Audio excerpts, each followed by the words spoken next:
اللہ اللہ اللہ اللہ اللہ اللہ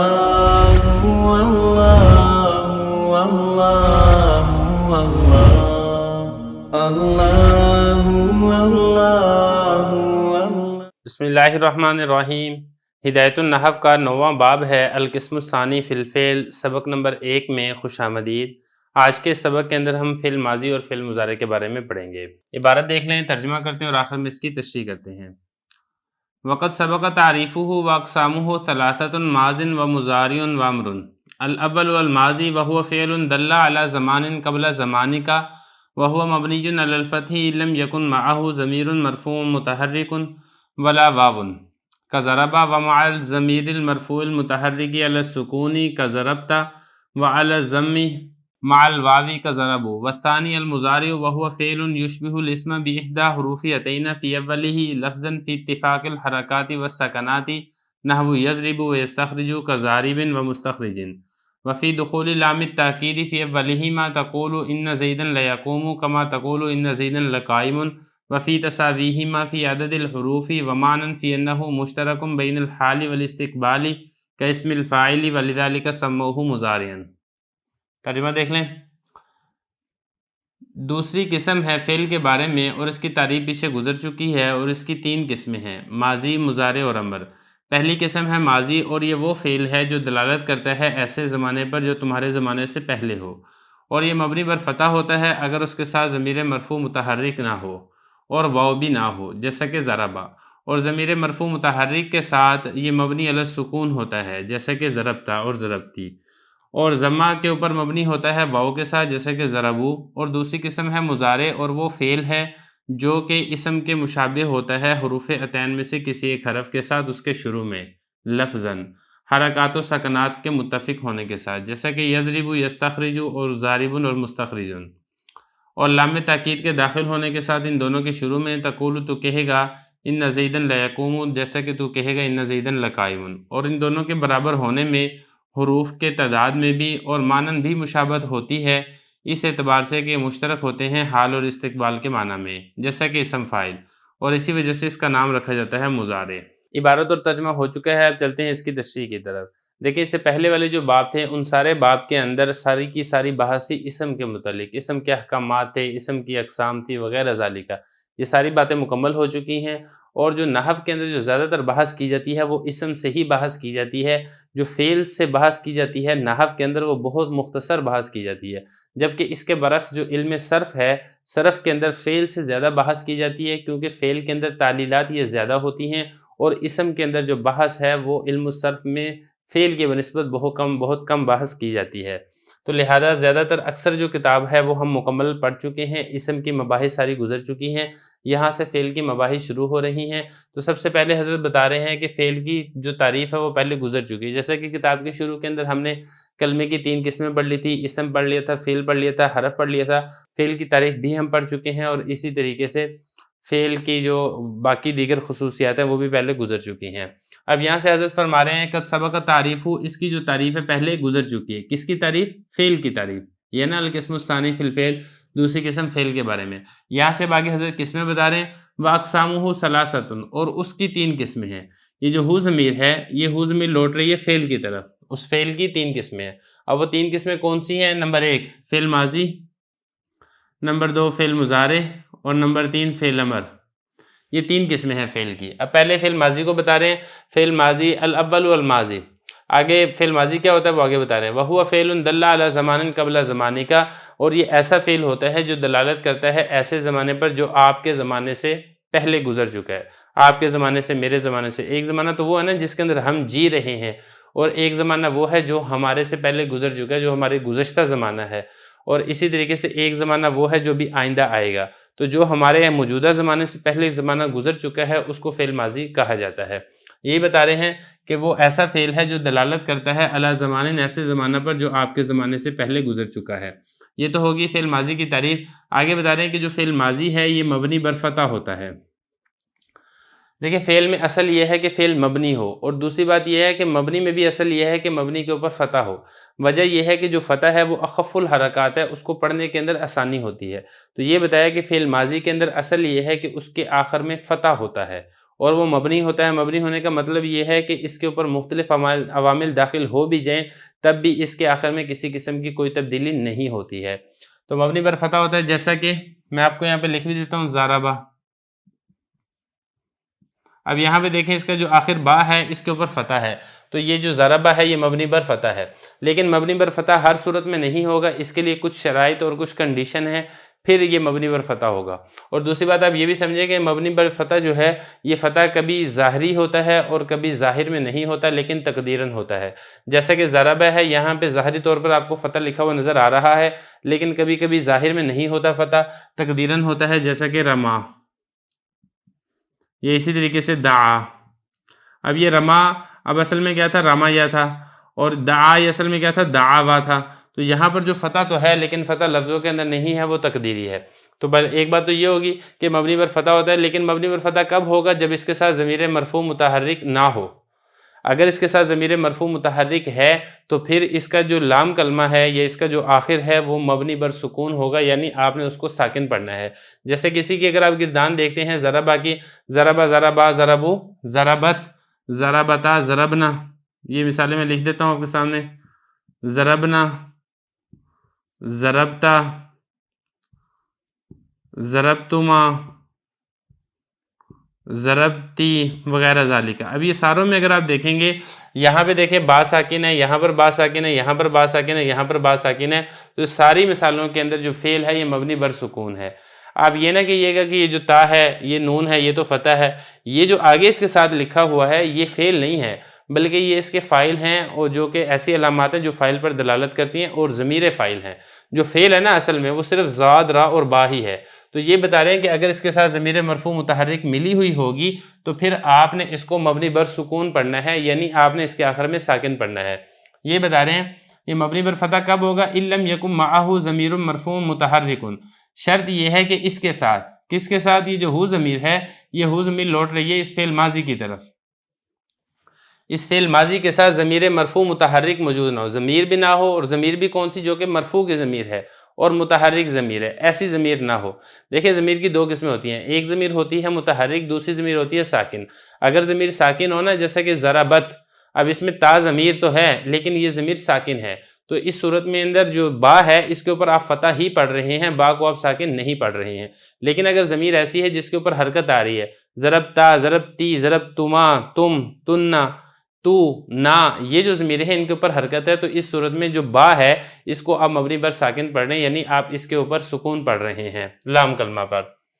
دیکھیں ذرا، ضمیر مرفوع متحرک بھی نہ ہو اور آخر میں واو بھی نہ ہو، اور اگر فعل ایسے ہے فعل ماضی جس کے آخر میں واو ہے، تو واو چونکہ چاہتا ہے کہ میرے سے ماقبل مضموم ہو، تو اس صورت کے اندر جو فعل ماضی ہے اس کو آپ مبنی بر ضم پڑھیں گے، یعنی آپ اس کے لام کلمہ کے اوپر ضمہ پڑھیں گے، جیسا کہ ضربو اور دعو۔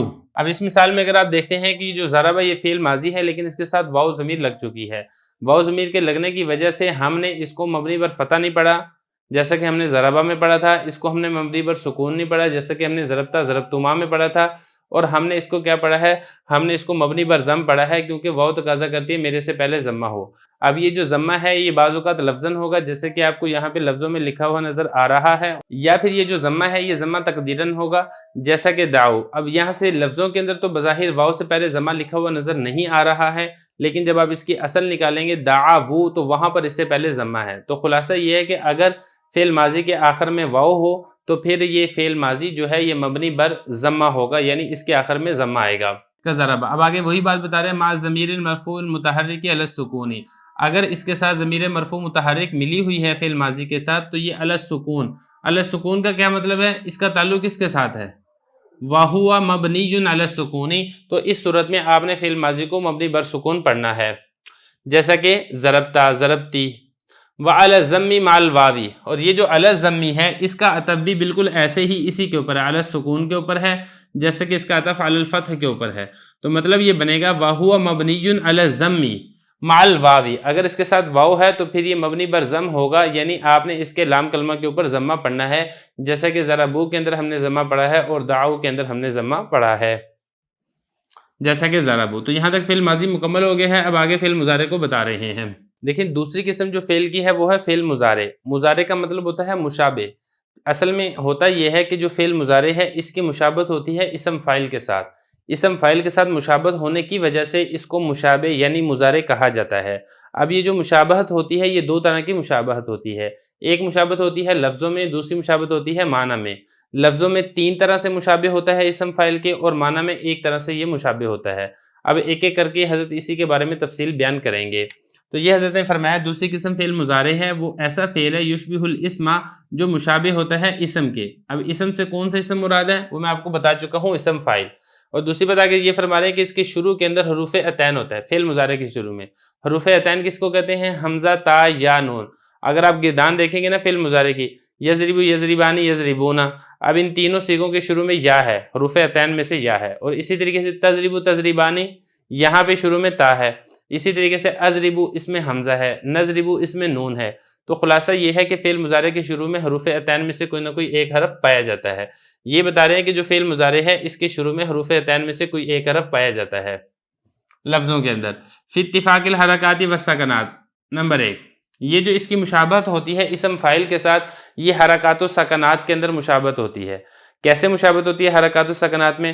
مطلب یہ کہ فعل میں جس جگہ پر حرکت ہوتی ہے اور اسم فاعل میں بھی اسی جگہ پر حرکت ہوتی ہے۔ فعل میں جو حرف ساکن ہوتا ہے اسم فاعل میں بھی وہاں پر ہی ساکن حرف پایا جاتا ہے۔ مثال کے طور پہ یضرب اور ضاربن، اب اس میں اگر آپ دیکھتے ہیں یضرب میں اور اسی طریقے سے ضاربن، اب یضرب فعل ہے اس میں پہلا حرف متحرک ہے، اور ضاربن اسم فاعل ہے اس میں بھی پہلا حرف متحرک ہے، اور یضرب میں دوسرا حرف ضاد ساکن ہے، اس میں بھی دوسرا حرف الف ہے ساکن ہے، اس میں تیسرا حرف را ہے یہ متحرک ہے، اس میں تیسرا حرف را ہے یہ متحرک ہے، اس میں چوتھا حرف با ہے یہ متحرک ہے، اس میں بھی چوتھا حرف با ہے یہ متحرک ہے۔ تو دیکھیں یہاں پہ 3 حرف متحرک ہیں، ایک حرف ساکن ہے اور وہ دوسری جگہ پر ساکن آ رہا ہے، دونوں کے اندر سیم ہے۔ اور اسی طریقے سے دوسری مثال دیکھ لیں، یستخرج مستخرجن، یستخرج میں یا متحرک ہے، یہاں پر میم متحرک ہے دونوں میں، اور اس کے بعد سین ساکن ہے، یہاں پر سین ساکن ہے، اس کے بعد تا متحرک ہے، یہاں پر تا متحرک ہے، اس کے بعد خا ساکن ہے، یہاں پر خا ساکن ہے، اس کے بعد را اور جی متحرک ہے، یہاں پر بھی را اور جی متحرک ہے۔ تو یہ ایک مشابہت ہے اس کی اسم فاعل کے ساتھ کہ حرکات و سکنات میں جو اسم فاعل کے اندر جو پہلا حرف ساکن ہے یا متحرک ہے، ساکن تو نہیں ہوگا، پہلا حرف متحرک ہی ہوگا، اس کے بعد جہاں پر ساکن آئے گا وہاں پر اسی طریقے سے یہ فعل مضارع کے اندر بھی ساکن آتا ہے اور فعل مضارع کے اندر بھی اسی طریقے سے متحرک آتا ہے، جیسا کہ یضرب، یستخرج، ضارب اور مستخرج۔ وفی دخول لام التاکید فی اولہما، نمبر 2، یہ جو مشابہت دوسری پائی جاتی ہے اسم فاعل کے ساتھ وہ یہ ہے کہ لام تاکید یہ جس طریقے سے فعل مضارع کے شروع میں داخل ہوتا ہے بالکل اسی طریقے سے اسم فاعل کے شروع میں بھی لام تاکید یہ داخل ہوتا ہے، جیسا کہ آپ عبارت دیکھ لیں، وفی دخول لام التاکید فی اولہما، لام تاکید کے داخل ہونے میں ان دونوں کے شروع میں یہ جو ہما ضمیر ہے یہ ایک تو لوٹ رہی ہے فعل مضارع کی طرف، دوسری یہ لوٹ رہی ہے اسم فاعل کی طرف۔ تقول تو کہے گا ان زیدن لا یقوم، اب یہ یقوم فعل مضارع ہے اس کے شروع میں لام تاکید داخل ہو چکا ہے، اسی طریقے سے آپ یہ بھی کہیں گے ان زیدن لقائم، اب یہاں پہ دیکھیں جو قائم اسم فاعل ہے اس کے شروع میں بھی لام تاکید داخل ہے۔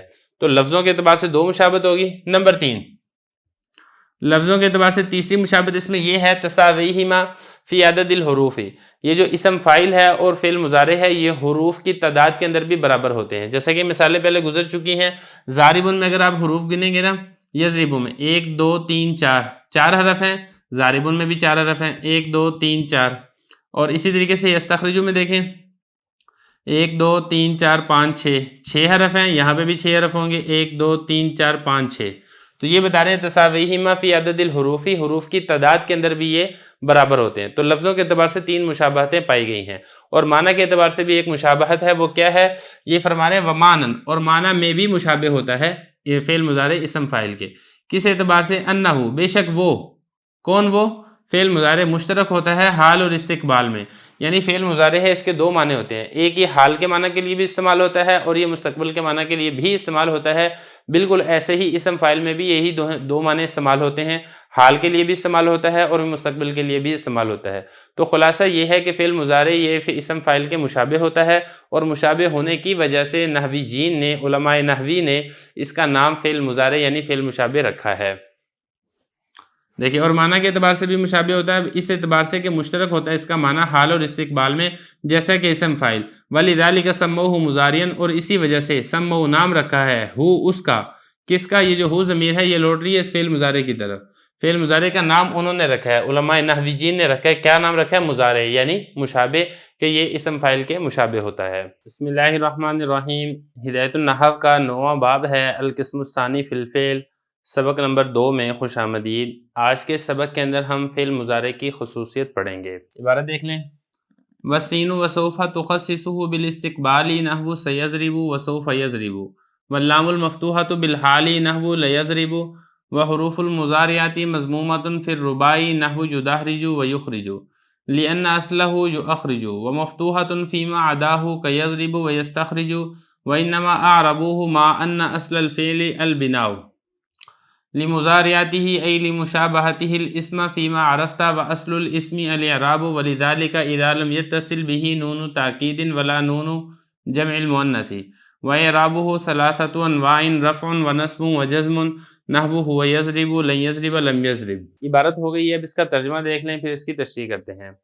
حضرت فرما رہے ہیں کہ سین اور سوفا یہ خاص کر دیتے ہیں مضارع کو استقبال کے ساتھ، جیسا کہ سیضرب اور سوف یضرب، اور لام مفتوحہ یہ خاص کر دیتے ہیں زمانہ حال کے ساتھ، جیسا کہ لیضرب، اور حروف مضارع وہ مضموم ہوتے ہیں رباعی میں، جیسا کہ یدحرجو یخرجو، اس لیے کہ اس کی اصل یؤخرجو ہے، اور مفتوح ہوتے ہیں اس کے علاوہ میں، جیسا کہ یضرب اور یستخرجو۔ سوائے اس کے نہیں، علماء نحوی جین نے اس کو معرب بنایا ہے، باوجود اس کے کہ فعل میں اصل یہ ہے کہ وہ مبنی ہو اس کی مضارع ہونے کی وجہ سے، یعنی اس کے مشابہ ہونے کی وجہ سے اسم کے، جیسا کہ آپ پہچان چکے ہیں، اور اسم میں اصل یہ ہے کہ وہ معرب ہوتا ہے، اور یہ اس وقت ہے جب فعل کے ساتھ نون تاکید نہ ملا ہو اور نہ ہی نون جمع مؤنث ملا ہو، یہ نون 2 مرتبہ لکھا گیا، اور اس فعل مضارع کا اعراب 3 قسم پر ہے، رفع، نصب اور جزم، جیسے ہوا یضرب، لن یضرب اور لم یضرب۔ عبارت اور ترجمہ ہو چکا ہے، اب چلتے ہیں اس کی تشریح کی طرف۔ دیکھیں، گزشتہ سبق کے اندر ہم نے آپ کو بتایا تھا کہ جو فعل مضارع ہے اس میں 2 زمانے پائے جاتے ہیں، ایک زمانہ حال اور دوسرا زمانہ مستقبل، لیکن آگے حضرت یہاں سے یہ فرما رہے ہیں کہ اگر فعل مضارع کے شروع میں سین داخل ہو جائے یا فعل مضارع کے شروع میں سوف داخل ہو جائے تو پھر اس میں حال والا معنی ختم ہو جاتا ہے اور اس میں مستقبل یعنی استقبال والا معنی یہ باقی رہتا ہے۔ یہ فرما رہے ہیں کہ سین ہو یا سوف ہو تخصصو، خاص کر دیتے ہیں اس کو، کس کو؟ فعل مضارع کو، کس کے ساتھ خاص کر دیتے ہیں؟ استقبال کے ساتھ، یعنی آنے والے زمانے کے ساتھ۔ پھر اس میں یہ ہے کہ جو سین ہے یہ زمانہ مستقبل قریب کے لیے آتا ہے، اور سوفا یہ زمانہ مستقبل بعید کے لیے آتا ہے، جیسا کہ سیضرب اور سوفا یضرب۔ اور جو لام مفتوحہ ہے یہ فعل مضارع کو حال کے ساتھ خاص کر دیتا ہے۔ اگلا مسئلہ دیکھیں، جس طریقے سے سین اور سوفا یہ مستقبل کے ساتھ خاص کر دیتا ہے فعل مضارع کو، اسی طریقے سے اگر فعل مضارع کے شروع میں لام مفتوحہ آ جائے تو پھر اس سے مستقبل والا معنی ختم ہو جائے گا اور اس میں صرف زمانہ حال یہ باقی رہے گا، جیسا کہ لیضرب۔ اب لیضرب کا مطلب یہ کیا بنے گا؟ مارتا ہے، اس کا مطلب یہ نہیں ہوگا کہ مارے گا۔ اگلا مسئلہ، حروف مضارع یہ مضموم ہوتے ہیں رباعی میں۔ دیکھیں، جو فعل مضارع ہے آپ اس کا پہلے فعل ماضی دیکھیں، فعل ماضی کے 4 حرفی اگر ہوں، فعل ماضی 4 حرفی ہو تو جو فعل مضارع آپ بنائیں گے تو آپ اس کے شروع میں ضمہ لے کر آئیں گے۔ مثال کے طور پہ اکرما، اب یہ دیکھیں فعل ماضی ہے، اس کے شروع میں اس کے 4 حرف ہیں فعل ماضی میں، اور اسی طریقے سے دہرجہ، یہ بھی فعل ماضی ہے رباعی کا اور اس کے بھی 4 حرف ہیں۔ جب آپ ان دونوں کی آپ فعل مضارع بنائیں گے تو اکرما کی فعل مضارع کیا بنیں گی؟ یکرمو، حرف مضارع جو ہے شروع میں جو حروف عتین ہے اس کے اوپر آپ ضمہ لے کر آئیں گے، اور اسی طریقے سے جو دہرجہ ہے اس کی فعل مضارع کیا بنے گی؟ یدحرجو۔ پھر اس کے اندر عام ہے، چاہے فعل ماضی میں چاروں کے چاروں حرف اصلی ہوں جیسا کہ دہرجہ چاروں کے چاروں حرف اصلی ہیں، چاہے ان میں سے کوئی ایک حرف زائد ہو جیسا کہ اکرما، اس میں جو شروع میں حمزہ قطعی ہے یہ زائد ہے۔ تو یہ بتا رہے ہیں کہ حروف مضارع یہ مضموم ہوتے ہیں رباعی میں، یعنی جس کی ماضی میں 4 حرفی ہوں تو اس کی جب آپ فعل مضارع بنائیں گے تو اس میں آپ حرف مضارع کو یعنی حرف عتین کو ضمہ دیں گے، جیسا کہ یدحرجو اور یخرجو۔ اب یہ جو یخرجو ہے یہ بتا رہے ہیں کہ اس کی اصل یؤخرجو تھا۔ دیکھیں، یہ جو یخرجو تھا نا، یہ اصل میں تھا یؤخرجو، اصل میں ہوا یہ تھا کہ یخرجو یخرجانی یخرجون، اصل میں تھا نا او اخرجو، جو واحد متکلم ہے اس میں دو حمزہ اکٹھے ہو گئے اور عرب کے کلام میں اس کو اچھا نہیں سمجھا جاتا تھا، اس وجہ سے ایک حمزہ کو ہم نے حذف کر دیا۔ جب ایک حمزہ کو ہم نے حذف کیا تو اسی کی مناسبت سے جو اس کی گردان کے اندر باقی سارے میں جہاں پر حمزہ آ رہا ہے اس حمزہ کو بھی ہم نے حذف کر دیا، اسی وجہ سے یخرجو میں جو حمزہ ہے یا کے بعد والا اس کو بھی حذف کر دیا گیا تو یہ بن جائے گا یخرجو۔ وَمَفْتُوحَةٌ فِيمَا عَدَاهُ، اور فعل مضارع کا جو حرف مضارع ہے یہ مفتوح ہوگا فیما عداہو، اس کے برعکس، اس کے علاوہ میں۔ کس کے علاوہ میں؟ رباعی کے علاوہ میں، یعنی اگر اس کی فعل ماضی میں جو 4 حرف نہیں ہے، چاہے وہ 4 حرف سے کم ہو چاہے وہ 4 حرف سے زیادہ ہوں، دونوں صورتوں کے اندر جب آپ فعل مضارع بنائیں گے تو فعل مضارع کو آپ جو ہے وہ فتح دیں گے۔ اب 4 حرفوں سے کم کی مثال لے لیتے ہیں، جیسا کہ ضربہ۔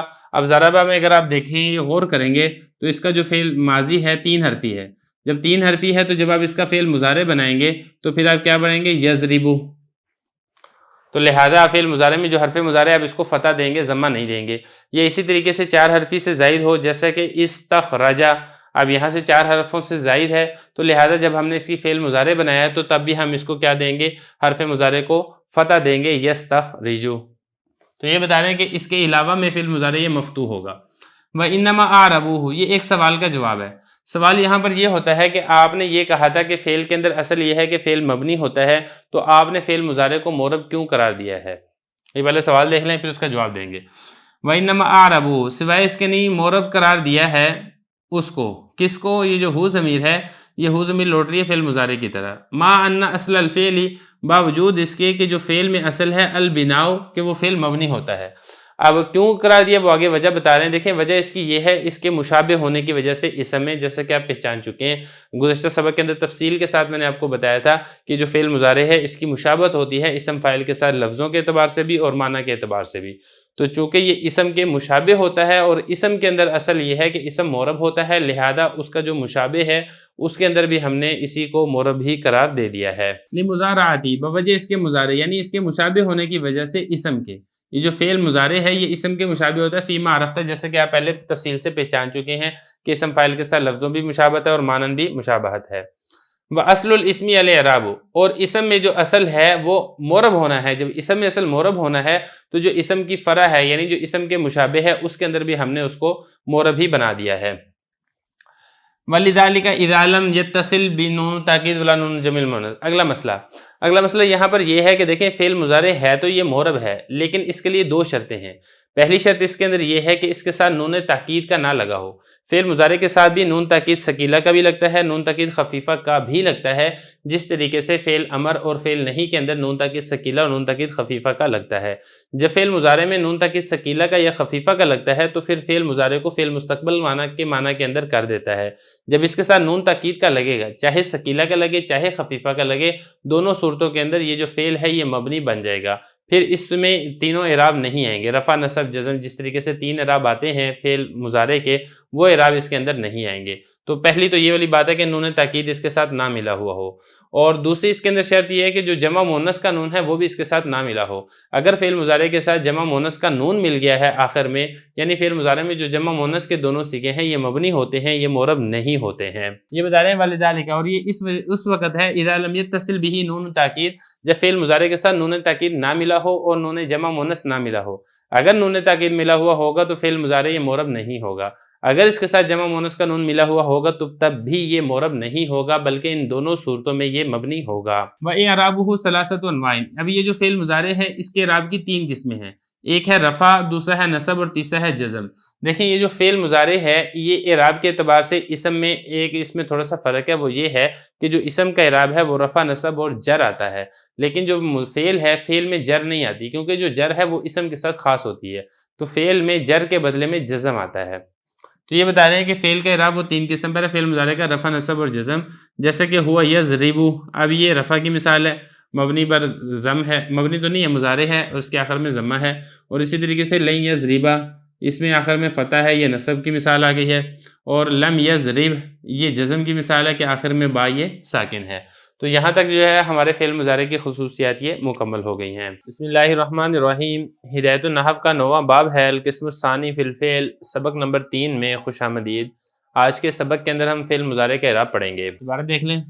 فصل فی اصناف اعراب الفعل وہی اربعۃ الاول ان یکون الرفع بالضمۃ والنصب بالفتحۃ والجزم بالسکون ویختص بالمفرد الصحیح غیر المخاطبۃ تقول هو یضرب لن یضرب لم یضرب والثانی ان یکون الرفع بثبوت النون والنصب والجزم بحذفها ویختص بالتثنیۃ وجمع المذکر والمفردۃ المخاطبۃ صحیحا کان او غیرہ تقول ہما یفعلان وهم یفعلون وانت تفعلین ولن یفعلا ولن یفعلوا ولن تفعلی ولم تفعلا ولم تفعلوا ولم تفعلی. عبارت ہوگی اس کا ترجمہ دیکھ لیں پھر اس کی تشریح کرتے ہیں. فصل ہے فعل کے اعراب کے اقسام کے بارے میں اور یہ 4 قسمیں ہیں. نمبر 1 یہ ہے حالت رفع ضمہ کے ساتھ ہو، حالت نصبی فتح کے ساتھ ہو، حالت جزمی سکون کے ساتھ ہو، اور یہ مختص ہے مفرد صحیح کے ساتھ مخاطبہ کے علاوہ. تقول تو کہے گا ہوا یضرب لن یضرب لم یضرب. اور دوسری قسم یہ ہے کہ حالت رفع نون کو ثابت رکھنے کے ساتھ ہو، حالت نصبی اور حالت جزمی نون کے حذف کے ساتھ ہو، اور یہ اعراب خاص ہے تثنیہ کے ساتھ اور جمع مذکر کے ساتھ اور مفرد مخاطب کے ساتھ صحیح ہو یا غیر صحیح ہو. تقول تو کہے گا ہما یفعلانی ہم یفعلون وانتی تفعلینا ولن یفعلا ولن یفعلوا ولن تفعلی ولم تفعلا ولم تفعلوا ولم تفعلی. عبارت اور ترجمہ ہو چکا ہے. اب چلتے ہیں اس کی تشریح کی طرف. دیکھیں جیسے ہم نے اسم معرب کے بارے میں پڑھا تھا کہ اسم معرب اسم متمکن کی 16 قسمیں ہیں، اعراب کے اعتبار سے 8 قسموں پر تقسیم ہوتی ہیں. بالکل اسی طریقے سے جو فعل مضارع ہے یہ اعراب کے اعتبار سے 4 قسموں کے اوپر تقسیم ہوتا ہے. دیکھیں جو فعل مضارع ہے یہ صحیح سے بھی آ سکتا ہے، یہ مثال سے بھی آ سکتا ہے، یہ اجوف سے بھی آ سکتا ہے، یہ ناقص سے بھی آ سکتا ہے، یہ لفیف سے بھی آ سکتا ہے، یا اسی طریقے سے یہ مضاف سے بھی آ سکتا ہے، محموز سے بھی یہ آ سکتا ہے. تو اعراب تو ہم نے اس کے پڑھنے ہیں 3 ہی ہیں، یا تو رفع آئے گا یا نصب آئے گا یا جزم آئے گا. لیکن یہ جو جتنی کی جتنی قسمیں ہیں، یہ جو 7 اقسام ہیں، یہ اعراب کے اعتبار سے کل 4 قسموں کے اوپر تقسیم ہوں گی. حالت رفع اس کی یہ 4 صورتوں میں سے کسی ایک صورت کے ساتھ آئے گی، حالت نصبی بھی اس کی 4 صورتوں میں سے کسی ایک صورت کے ساتھ آئے گی، اور حالت جزمی بھی اس کی 4 صورتوں میں سے کسی ایک صورت کے ساتھ آئے گی. جو آج کا سبق ہے اس میں سب سے پہلے تو حضرت پہلی ترتیب بتا رہے ہیں کہ حالت رفع آئے گی ضمہ کے ساتھ، حالت نصبی آئے گی فتح کے ساتھ، اور حالت جزمی آئے گی حرف کو ساکن کرنے کے ساتھ. دیکھیں ذرا فرما رہے ہیں کہ فصل ہے فعل کے اعراب کی اصناف، یہ صنف کی جمع اس کے کہتے ہیں قسم کو. فعل کے اعراب کے اقسام کے بارے میں یہ کل 4 قسمیں ہیں، یعنی جو اس کے 14 صیغے ہیں فعل مضارع کے، اور 7 اقسام میں سے چاہے وہ جس کے بھی ہو، چاہے وہ صحیح کے ہیں، مثال کے ہیں، اجوف کے ہیں، ناقص کے ہیں. یہ جو 14 کے 14 صیغے ہیں ان میں سے 2 تو صیغے وہ ہیں ہی مبنی، باقی جو پیچھے 12 صیغے ہیں وہ ان 4 قسموں میں سے کسی نہ کسی ایک قسم کے اوپر داخل ہوں گے. تو آپ نے اس چیز کا خیال رکھنا ہے، یہ والی چیز معلوم کر لینی ہے کہ 4 قسموں میں سے کون سی قسم کے اندر داخل ہیں، اور پھر جو اعراب یہاں پر بتایا جائے گا اسی اعراب کے مطابق آپ نے اس کے اوپر اعراب دینا ہے. سب سے پہلی قسم بتا رہے ہیں کہ حالت رفع جو ہے وہ آپ نے ضمہ کے ساتھ لے کر آنی ہے، جیسا کہ ہوا یضربو. اب یہاں پہ دیکھیں آخر میں اس کے ضمہ آ رہا ہے، اور حالت نصبی آئے گی فتح کے ساتھ لن یضربا، اور حالت جزمی آئے گی لام کلمہ کے ساکن کے ساتھ جیسے لم یضرب. یہ 3 اعراب ہو گئے. اب یہ والا اعراب آئے گا کس کے اوپر، یہ آگے حضرت بتا رہے ہیں. دیکھیں ذرا فرما رہے ہیں کہ یہ والا اعراب خاص ہے مفرد کے ساتھ. پہلی بات تو یہ ہے کہ مفرد کے اوپر یہ والا اعراب آئے گا، تثنیہ کے اوپر یہ والا اعراب نہیں آئے گا، اور اسی طریقے سے جمع کے اوپر یہ والا اعراب نہیں آئے گا. یہاں پر ایک چیز کا آپ اور خیال رکھیں کہ جو جمع متکلم ہے وہ معنی کے اعتبار سے تو جمع ہوتا ہے لیکن لفظ کے اعتبار سے وہ مفرد ہوتا ہے، اور اس کے اوپر مفرد والے احکام ہی جاری ہوتے ہیں. دوسری بات حضرت نے یہاں پر یہ بتائی ہے کہ یہ والا جو اعراب ہے یہ صحیح کا اعراب ہے. صحیح کا اعراب ہونے کا کیا مطلب ہے؟ دیکھیں جو صحیح ہے یہ نحویوں کا صحیح اور صرفیوں کا صحیح، ان دونوں کے درمیان فرق ہے. صرفی تو یہ کہتے ہیں کہ فا عین لام میں سے کسی کلمہ کے مقابلے میں حرف علت نہ ہو، لیکن نحوی حضرات یہ کہتے ہیں کہ صحیح وہ ہوتا ہے جس کے لام کلمہ کے مقابلے میں حرف علت نہ ہو، چاہے فا کلمہ میں ہو چاہے عین کلمہ میں ہو، اس سے نحویوں کا کسی قسم کا کوئی عمل دخل نہیں ہے. تو مطلب کہنے کا یہ ہے کہ صحیح ہو تو اس سے یہ پتہ چلتا ہے کہ جو لفیف ہے جس کے لام کلمہ کے مقابلے میں حرف علت آ رہا ہے وہ بھی اس کا اعراب یہ والا نہیں ہوگا، اور اسی طریقے سے جو ناقص ہے ناقص کا اعراب بھی یہ والا نہیں ہوگا. ناقص کی اگر ہم مثال دیکھ لیں وہ ہوتی ہے یدعو.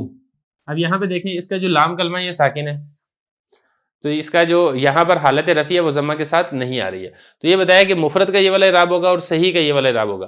پھر آگے بتایا غیر مخاطب، جو واحد مؤنث مخاطب کا صیغہ ہے اس کا یہ والا اعراب نہیں ہوگا. اب واحد مؤنث مخاطب کا صیغہ کون سا ہے؟ تضربین. اس میں اگر آپ غور کریں گے تو تضربین کا یہ والا اعراب نہیں ہے. تو تضربین کو نکال کے جو باقی واحد کے صیغے بچتے ہیں. اب باقی واحد کے صیغے کون سے بچتے ہیں؟ ایک اس میں واحد مذکر غائب ہے، دوسرے اس میں واحد مؤنث غائب ہے، تیسرا اس میں واحد مذکر مخاطب ہے، چوتھا اس میں واحد متکلم ہے، اور پانچواں اس میں جمع متکلم ہے. یضرب، تضرب، تضرب، اضرب اور نضرب. یہ بتایا کہ یہ والا اعراب خاص ہے مفرد کے ساتھ، صحیح کے ساتھ، مخاطبہ کے علاوہ کے ساتھ، واحد مونس مخاطب کا یہ والا اعراب نہیں ہے. تو کہے گا ہوا یضرب، لن یضرب، لم یضرب. اسی طریقے سے اگر آپ تا کر دیں ہوا تضرب، لن تضرب اور لم اضرب، یا اسی طریقے سے آپ واحد متکلم کر دیں انا اضرب، اور اسی طریقے سے لن اضرب اور لم اضرب، یا اس کے علاوہ بھی آپ کوئی اور گردان بھی لا سکتے ہیں، جیسے کہ آپ ناصرہ سے لیں ہوا ینصر، لن ینصر، لم ینصر. تو یہ بتایا یہ پہلی قسم ہے کہ حالت رفع ضمہ کے ساتھ، حالت نصبی فتح کے ساتھ اور حالت جزمی لام کلمہ کو ساکن کرنے کے ساتھ. نمبر 2، اعراب کے اعتبار سے جو دوسری قسم ہے، یہ والا جو اعراب ہے یہ حضرت بتا رہے ہیں کہ اس کی جو حالت رفع آئے گی وہ نون کو ثابت رکھنے کے ساتھ آئے گی، اور حالت نصبی اور حالت جزمی میں یہ جو نون ہے یہ حذف ہو جائے گا. اب یہاں پر آپ نے یہ چیز دیکھ رہے ہیں کہ یہ والا جو اعراب لگے گا یہ صرف انہی صیغوں پر یہ والا اعراب آئے گا مضارع کے جس کے آخر میں نون آتا ہے. اب جس کے آخر میں نون آتا ہے وہ کون سے صیغے ہیں؟ تو اس میں سب سے پہلے تو آتا ہے تثنیہ کے 4 صیغے، تثنیہ مذکر غائب، تثنیہ مؤنث غائب، تثنیہ مذکر مخاطب، تثنیہ مؤنث مخاطب. ان چاروں کے صیغوں کے آخر میں نون آتا ہے.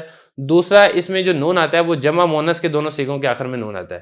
جمع مذکر غائب کے آخر میں بھی نون آتا ہے یضربون، اور جمع مذکر مخاطب کے آخر میں بھی نون آتا ہے تضربون. 4 اور 2 6 ہو گئے. تیسرا اس میں آتا ہے واحد مؤنث مخاطب کے آخر میں نون آتا ہے، جیسا کہ میں آپ کو یہاں پہ بتا چکا ہوں تضریبین. تو یہ جو 7 صیغے ہیں ان کا یہ والا اعراب اسی طریقے سے آئے گا کہ حالت رفع میں آپ نون کو ثابت رکھیں گے اور حالت نصبی اور حالت جزمی میں آپ نون کو حذف کر دیں گے. باقی جمع مؤنث کے دونوں صیغوں کے آخر میں بھی نون آتا ہے لیکن وہ مبنی ہے، لہذا اس کے اوپر یہ والا اعراب نہیں آئے گا. دیکھیں ذرا، یہ بتا رہے ہیں کہ جو حالت رفع ہے نون کو ثابت رکھنے کے ساتھ آئے گی. مثال کے طور پہ تثنیہ کی مثال ہما یفعلانی، اور جمع مذکر کی مثال ہم یفعلون. واحد مؤنث مخاطب کی مثال انتی تفعلین. تینوں میں دیکھیں نون ثابت ہے، اور حالت نصبی کے اندر نون حذف ہو گیا، جیسے کہ یفعلانی سے یفعلا، یفعلون سے یفعلو، تفعلین سے تفعلی. حالت جزمی میں بھی نون حذف ہو گیا، تفعلانی سے تفعلا، تفعلون سے تفعلو، تفعلین سے تفعلی. تو یہ بتا رہے ہیں کہ جو اعراب کی دوسری قسم ہے حالت رفع آئے گی نون کو ثابت رکھنے کے ساتھ، حالت نصبی اور حالت جزمی آئے گی بحذفہا، اس نون کو حذف کرنے کے ساتھ. ویختص، اور یہ والا جو اعراب خاص ہے یہ تثنیہ کے ساتھ، تثنیہ کی 4 صیغے آ جائیں گے اس میں، جمع مذکر کے ساتھ، جمع مذکر کے 2 صیغے آ گئے اس میں، اور مفرد مخاطبہ کے صیغے کے ساتھ، واحد مؤنث مخاطب کے ساتھ. تو یہ بھی یہ کل 7 ہیں جن کا یہ والا اعراب آئے گا. صحیحاً کان او غیرہ، چاہے وہ جو فعل ہے وہ صحیح ہو، یعنی اس کے لام کلمہ کے مقابلے میں حرف علت نہ ہو، چاہے وہ صحیح نہ ہو. صحیح نہ ہو مثال کے طور پہ وہ ناقص ہے، ناقص واوی ہے یا ناقص یائی ہے یا پھر وہ لفیف ہے. اب یہ جو مثالیں حضرت نے دی ہے نا، یفعلانی، یفعلون، تفعلین، یہ مثالیں ہیں صحیح کی. اب ہم کچھ مثالیں دیکھ لیتے ہیں جو کہ ناقص کے اوپر بھی یہ والا اعراب آ رہا ہے. مثال کے طور پہ دعا یدعو ہے نا، اب دعا یدعو اس کی جو تثنیہ آتی ہے وہ آتی ہے یدعوانی، ہما یدعوانی. اب یہ دیکھیں حالت رفع میں یہ نون ثابت ہے، اور اسی طریقے سے جمع مذکر غائب کیا آئے گی یدعونا، یہاں پر بھی دیکھیں نون ثابت ہے. اور اگر ہم اس کی حالت نصبی کی بات کریں لن یدعوا، نون حذف ہو جائے گا. اسی طریقے سے یہاں پر بھی لن یدعو، نون حذف ہو جائے گا. حالت جزمی اس میں بھی نون حذف ہو جائے گا، لم یدعوا، لم یدعو. تو یہی بتایا کہ یہ والا اعراب خاص ہے، چاہے وہ صحیح ہو چاہے وہ صحیح کے علاوہ ہو، معطل میں سے یعنی وہ ناقص کا صیغہ ہو یا پھر وہ لفیف کا صیغہ ہو. تقولو تو کہے گا ہما یفعلانی، ہم یفعلون. یہ ساری مثالیں میں آپ کو بتا چکا ہوں. تو یہاں پر آج کے سبق کے اندر ہم نے اعراب کے اعتبار سے 2 قسمیں پڑھ لی ہیں، جو باقی 2 قسمیں وہ ہم انشاءاللہ اس سے اگلے سبق میں پڑھیں گے. بسم اللہ الرحمن الرحیم. ہدایت النحو کا 9واں باب ہے القسم الثانی فی الفعل. سبق نمبر 4 میں خوش آمدید. آج کے سبق کے اندر ہم فعل مضارع کی اعراب کے اعتبار سے تیسری اور چوتھی قسم کو پڑھیں گے. عبارت دیکھ لیں. والثالث یکون الرفع بتقدیر الضمۃ والنصب بالفتحۃ لفظا والجزم بحذف اللام ويختص بالناقص الياء والواو غیر تثنیۃ وجمع ومخاطبۃ. تقول هو يرمي يغزو، لن يرمي يغزو، لم يرمي يغزو. والرابع يكون الرفع بتقدير الضمة والنصب بتقدير الفتحة والجزم بحذف اللام ويختص بالناقص الألف غير تثنية وجمع ومخاطبة نحو هو يسعى، لن يسعى، لم يسعى. ترجمہ دیکھ لیں. اور تیسری قسم یہ ہے کہ حالت رفع ضمہ تقدیری کے ساتھ ہو، حالت نصبی فتح لفظی کے ساتھ ہو، اور حالت جزمی لام کلمہ کے حذف کے ساتھ ہو. اور یہ والا اعراب خاص ہے ناقص یائی اور ناقص واوی کے ساتھ، تثنیہ کے علاوہ، جمع کے علاوہ اور واحد مؤنث مخاطب کے علاوہ.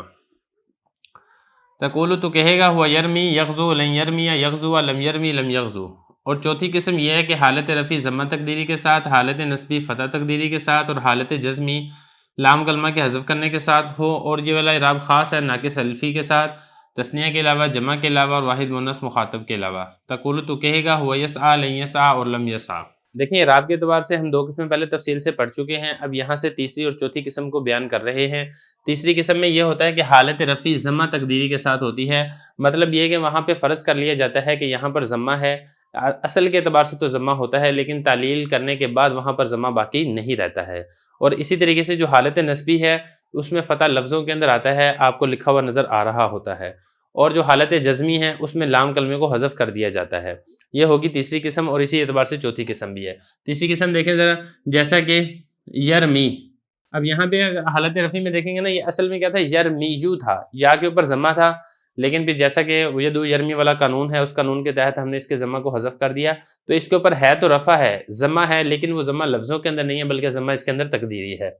اور اسی طریقے سے یغزو، اب یہ جو یغزو ہے، اب یہ اصل میں کیا تھا، یغزو تھا، ینصرو کے وزن کے اوپر، یہاں پر بھی جو واو کا ضمہ ہے اس کو حذف کر دیا گیا ہے، تو ضمہ موجود ہے لیکن ضمہ یہ تقدیری ہے، تو یہ حالت رفع میں ضمہ ہوگا لیکن لفظوں کے اندر نہیں پایا جائے گا۔ اور لیکن جو حالت نصبی ہے، حالت نصبی کے اندر اس کا جو فتح ہے وہ لفظوں کے اندر موجود ہوگا، جیسے کہ یرمی ہے نا، اگر اس کے شروع میں لن ناصبہ لگا دیں یا کوئی اور ناصبہ لگا دیں تو یرمیہ ہو جائے گا، اور یغزو ہے تو یہ کیا ہو جائے گا، یغزوا، اس اعتبار سے۔ تو حالت نصبی کے اندر جو فتح ہے وہ لفظوں کے اندر آپ کو لکھا ہوا نظر آئے گا، لیکن اسی طریقے سے جو حالت جزمی ہے، حالت جزمی میں جیسے کہ ہم نے صرف کے اندر تفصیل سے پڑھ لیا ہے کہ جب حالت جزمی ہو یعنی لم جازمہ داخل ہو اور آخر سے وہ حرف علت کو حذف کر دیتا ہے، تو چونکہ اس کے آخر میں بھی حرف علت ہے، یہاں پہ واو ہے، یہاں پر یا ہے، تو پھر یہ لام کلمہ یہاں پر حذف ہو جائے گا، اور یہ پھر پیچھے کیا بچے گا، یغزو، اور اسی طریقے سے یرمی، یا یہاں سے حذف ہو جائے گی، تو پیچھے پھر یہ بچے گا۔ اب یہ والا اعراب آتا کس کے اوپر ہے وہ بتا رہے ہیں، فرما رہے ہیں کہ یہ والا اعراب خاص ہے ناقص یائی کے ساتھ اور ناقص واوی کے ساتھ، یعنی جس کے لام کلمہ کے مقابلے میں حرف علت واو ہو یا پھر اس کے لام کلمہ کے مقابلے میں حرف علت یا ہو۔ جیسا کہ میں آپ کو تفصیل سے بتا چکا ہوں، اگر فا کلمہ میں ہے یا عین کلمہ میں ہے تو نحویوں کی اس سے کوئی غرض نہیں ہے، تو اگر لام کلمہ میں حرف علت یا ہو جیسا کہ یہاں پر ہے تو پھر آپ نے حالت رفع اسی اعتبار سے لے کر آنی ہے، اور اسی طریقے سے اگر واو ہے تو تب بھی آپ نے حالت رفع اسی اعتبار سے لے کر آنی ہے، ضمہ تقدیری کے ساتھ اور حالت نصبی فتح لفظی کے ساتھ۔ پھر دوسری بات یہاں پر سمجھنے کی یہ ہے کہ یہ جو ناقص واوی اور ناقص یائی ہے اس کے تمام صیغوں کا یہ والا اعراب نہیں ہے، یہ صرف انہی واحد کے صیغوں کا اعراب ہے جو میں آپ کو پہلے تفصیل سے بتا چکا ہوں، واحد مذکر غائب، واحد مؤنث غائب، واحد مذکر مخاطب، واحد متکلم، جمع متکلم، کیونکہ جو تثنیہ ہے وہ تثنیہ کے اعراب ناقص کا وہ پیچھے گزر چکا ہے دوسری قسم کے اندر کہ اس میں حالت رفع نون کے موجود ہونے کے ساتھ ہوتی ہے، حالت نصبی اور جزمی میں نون حذف ہو جاتا ہے۔ اسی طریقے سے جمع مذکر کا اعراب وہ بھی پیچھے گزر چکا ہے، واحد مؤنث مخاطب کا اعراب وہ بھی گزر چکا ہے، اور جو جمع مؤنث کے دونوں صیغے ہیں وہ تو ہیں ہی مبنی ہیں، ان کے اوپر تو کوئی اعراب آتا ہی نہیں ہے، تو آج آ کے پیچھے یہی چار صیغے بچتے ہیں، واحد مذکر غائب، واحد مذکر مخاطب اور واحد مؤنث مخاطب، واحد متکلم اور جمع متکلم، ان کا اعراب آپ نے اس طریقے سے لے کر آنا ہے۔ یہ بتا رہے ہیں کہ یہ والا اعراب خاص ہے ناقص یائی اور ناقص واوی کے ساتھ، غیر تثنیۃ، تثنیہ کے یہ والا اعراب نہیں ہے، کیونکہ تثنیہ کی جو حالت رفع ہے وہ نون کے ساتھ آئے گی، اور جمع کا بھی یہ والا اعراب نہیں ہے، جمع مذکر ہو تو اس کی حالت رفع نون کے ساتھ آتی ہے، اور جمع مؤنث ہو تو وہاں وہ تو ہے ہی مبنی ہوتا ہے، اور واحد مؤنث مخاطب کا بھی یہ والا اعراب نہیں ہے، باقی جو صیغے ہیں ان کا یہ والا اعراب ہے۔ تقول تو کہے گا ہوا یرمی یغزو، لن یرمی لن یغزوا، لم یرمی لم یغزو، یہاں پہ اگر آپ غور کریں گے تو جو یا ہے، یرمی کے آخر میں یا حذف ہو چکی ہے، اور یغزو کے آخر میں جو واو ہے یہ حذف ہو چکی ہے، تو یہ اعراب کے اعتبار سے تیسری قسم ہے۔ اب اعراب کے اعتبار سے چوتھی اور آخری قسم حضرت بتا رہے ہیں، فرما رہے ہیں کہ حالت رفع ضمہ تقدیری کے ساتھ، حالت نصبی فتح تقدیری کے ساتھ، اور حالت جزمی لام کلمہ کے حذف کے ساتھ، یعنی اس میں حالت رفع کے اندر بھی ضمہ حذف ہو چکا ہوتا ہے، حالت نصبی میں فتح حذف ہو چکا ہوتا ہے، لیکن جو حالت جزمی ہے اس کے اندر جو لام کلمہ ہے وہ حذف ہو جاتا ہے۔ یہ والا اعراب آتا ہے ناقص الفی کے ساتھ، یعنی جس کے آخر میں حرف علت الف ہو، جیسا کہ یسعی، اب یہ جو یہ یسعی ہے یہ اصل میں کیا تھا، یس آیو، باب اس کا فتح ہے، سعا یس آیو، کالا والا قانون لگا، یا متحرک ماقبل مفتوح تھا، ہم نے اس کو الف سے تبدیل کر دیا تو پیچھے کیا بچا، یسعا، اس طریقے سے۔ تو چونکہ یہ یا سے تبدیل ہو کر آیا تھا اس لیے یا لکھنے کے اندر موجود رہتی ہے، تو یہاں پر یہ دیکھیں گے نا، یہ جو کھڑی زبر ہے یہ ہوتا ہی الف ہی ہے۔ اب یہ جو الف ہے، الف یہ لفظوں میں اعراب کو قبول نہیں کرتا، الف کے اوپر ضمہ نہیں آ سکتا کیونکہ الف خالی ہوتا ہے، الف کے اوپر فتح نہیں آ سکتا کیونکہ الف خالی ہوتا ہے، فتح آئے گا تو وہ الف نہیں رہے گا بلکہ وہ حمزہ بن جائے گا، اور اسی طریقے سے اس کے اوپر کسرہ بھی نہیں آ سکتا۔ تو خلاصہ یہ ہے کہ اب اس کی حالت رفع تو ہے یسعا، لیکن حالت رفع آپ کو لفظوں میں نظر نہیں آئے گی بلکہ یہاں پہ ضمہ تقدیری ہے۔ یہ اسی طریقے سے اگر اس کے شروع میں لن ناسبہ لگ جائے تو لن ناسبہ نصب دیتا ہے تو اس کے اوپر حالت نصبی تو ہے، لیکن یہاں پہ نصب آپ کو لفظوں میں نظر نہیں آئے گا بلکہ یہاں پہ لفظوں سے حذف ہو چکا ہے۔ لیکن جب حالت جزمی ہوگی یعنی جب اس کے اوپر لم جازمہ داخل ہوگا تو پھر اس کا لام کلمہ حذف ہو جائے گا، یہ جو الف ہے الف حذف ہو جائے گا اور پھر پیچھے کا بچے گا لم یسعا، بالکل اس طریقے سے۔ اور یہاں پر بھی وہی والی بات ہے کہ تثنیہ کا یہ والا اعراب نہیں ہے، جمع مذکر کا یہ والا اعراب نہیں ہے، واحد مؤنث مخاطب کا یہ والا اعراب نہیں ہے، باقی جو صیغے ہیں وہی والے صیغے جو تیسری قسم کے اندر ہے، وہی والے صیغے چوتھی قسم کے اندر بھی ہیں، جو تیسری قسم والوں کا اعراب ہم نے پڑھا تھا انہی کا یہاں پر بھی اعراب ہے، یعنی واحد مذکر غائب، واحد مؤنث غائب، واحد مذکر مخاطب، واحد متکلم اور جمع متکلم، ان کا یہ والا اعراب ہے۔ یہ بتا رہے ہیں کہ حالت رفع ہوگی ضمہ تقدیری کے ساتھ، حالت نصبی ہوگی فتح تقدیری کے ساتھ، اور حالت جزمی ہوگی لام کلمہ کے حذف کرنے کے ساتھ، اور یہ والا اعراب خاص ہے ناقص الفی کے ساتھ، یعنی جس کے آخر میں حرف علت الف ہو، تثنیہ کے علاوہ ہو، جمع کے علاوہ ہو، اور واحد مؤنث مخاطب کے علاوہ ہو، جیسے ہوا یسعا، لن یسعا اور لم یسعا۔ تو اسی کے ساتھ ہی ہماری فعل مضارع کے اعراب کے اعتبار سے 4 قسمیں یہ مکمل ہو چکی ہیں۔ اگلی فصل ہم انشاءاللہ اگلے سبق کے اندر پڑھیں گے۔ بسم اللہ الرحمن الرحیم۔ ہدایت النحو کا 9واں باب ہے القسم الثانی فی الفعل، سبق نمبر 5 میں خوش آمدید۔ آج کے سبق کے اندر ہم فعل مضارع کا عامل رافع اور عامل ناصب کو پڑھیں گے۔ عبارت دیکھ لیں۔ فصل المرفوع عاملہ معنوی وہو تجردہ عن الناصب والجازم نحو هو یضرب یغزو یرمی یسعی۔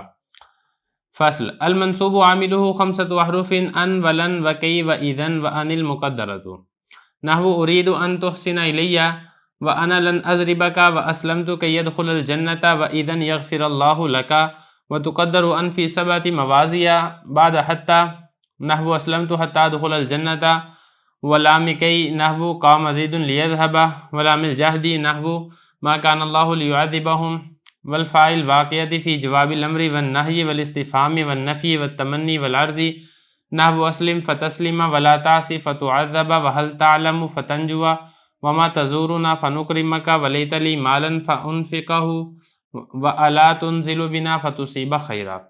ترجمہ دیکھ لیں۔ فصل مرفوع اس کا عامل مانوی ہوتا ہے اور وہ خالی ہونا ہے ناصب سے اور جازم سے، جیسا کہ یضرب، یغزو، یرمی اور یسعی۔ فصل منصوب اس کا عامل 5 حرف ہوتے ہیں ان، لن، کی اور اذن، اور ان مقدرہ، جیسے اريد ان تحسن الی، انا لن اضربک، اسلمت کی يدخل الجنہ، اذن یغفر اللہ لک، اور ان یہ چھپا ہوا ہوتا ہے 7 جگہوں میں، حتیٰ کے بعد جیسے کہ اسلمت حتی ادخل الجنہ، لام کی کے بعد جیسے کہ قام زید لیذهب، لام جہد کے بعد جیسے ما کان اللہ لیعذبہم، اور اس فا کے بعد جو کہ واقع ہو رہی ہو امر کے جواب میں، نہیں کے جواب میں، استفہام کے جواب میں، نفی کے جواب میں، تمنی کے جواب میں، عرض کے جواب میں، جیسا کہ یہ اس کی ساری مثالیں ہیں۔ عبارت اور ترجمہ ہو چکا ہے، اب چلتے ہیں اس کی تشریح کی طرف۔ تو دیکھیں یہاں سے سب سے پہلے گزشتہ سبق کے اندر تو حضرت نے اعراب بتا دیا تھا کہ اعراب کے اعتبار سے مضارع کی 4 قسمیں ہیں، رفع، نصب اور جزم، یہ 3 اعراب آتے ہیں اور یہ 4 قسموں کے اوپر تقسیم ہوتے ہیں۔ یہاں سے حضرت بتا رہے ہیں کہ اگر رفع آئے گا تو اس کا عامل رافع کون ہوگا، اگر نصب آئے گا تو عامل ناصب کون ہوگا، اگر جزم آئے گا تو عامل جازم کون ہوگا۔ سب سے پہلے عامل رافع کے بارے میں بتا رہے ہیں کہ مرفوع یعنی فعل مضارع ہے اس کے اوپر رفع آیا ہے تو فعل مضارع ہے مرفوع۔ اب اس کا جو عامل ہے یعنی جو اس کو رفع دینے والا ہے وہ بتانا ہے کہ وہ مانوی ہوتا ہے، مطلب یہ کہ لفظوں کے اندر موجود نہیں ہوتا ہے، جس طریقے سے ہم نے مبتدا کے اندر پڑھا تھا نا کہ مبتدا کا عامل وہ مانوی ہوتا ہے، لفظوں میں موجود نہیں ہوتا ہے، بالکل اسی طریقے سے جو فعل مضارع کا عامل رافع ہے، رفع دینے والا عامل ہے، وہ بھی لفظوں میں موجود نہیں ہوتا، وہ صرف ہم ایک تصور کر لیتے ہیں اور ایک فرض کر لیتے ہیں۔ اب وہ عامل رافع کیا ہے، عامل مانوی، وہ بتا رہے ہیں کہ عامل ناصب اور عامل جازم سے خالی ہونا، یعنی فعل مضارع پہ اگر تو عامل ناصب ہے تو پھر تو اس پر نصب آئے گا، اگر عامل جازم ہے تو پھر اس کے اوپر جزم آئے گا، اور اگر عامل ناصب بھی نہیں ہے، عامل جازم بھی نہیں ہے، فعل مضارع ان دونوں سے خالی ہے، تو پھر لازمی بات ہے لا محالہ اس کے اوپر پھر رفع ہی آئے گا۔ تو یہ بتا رہے ہیں کہ عامل مانوی اس کا کیا ہے، تجرد، اس کا خالی ہونا۔ کس کا خالی ہونا؟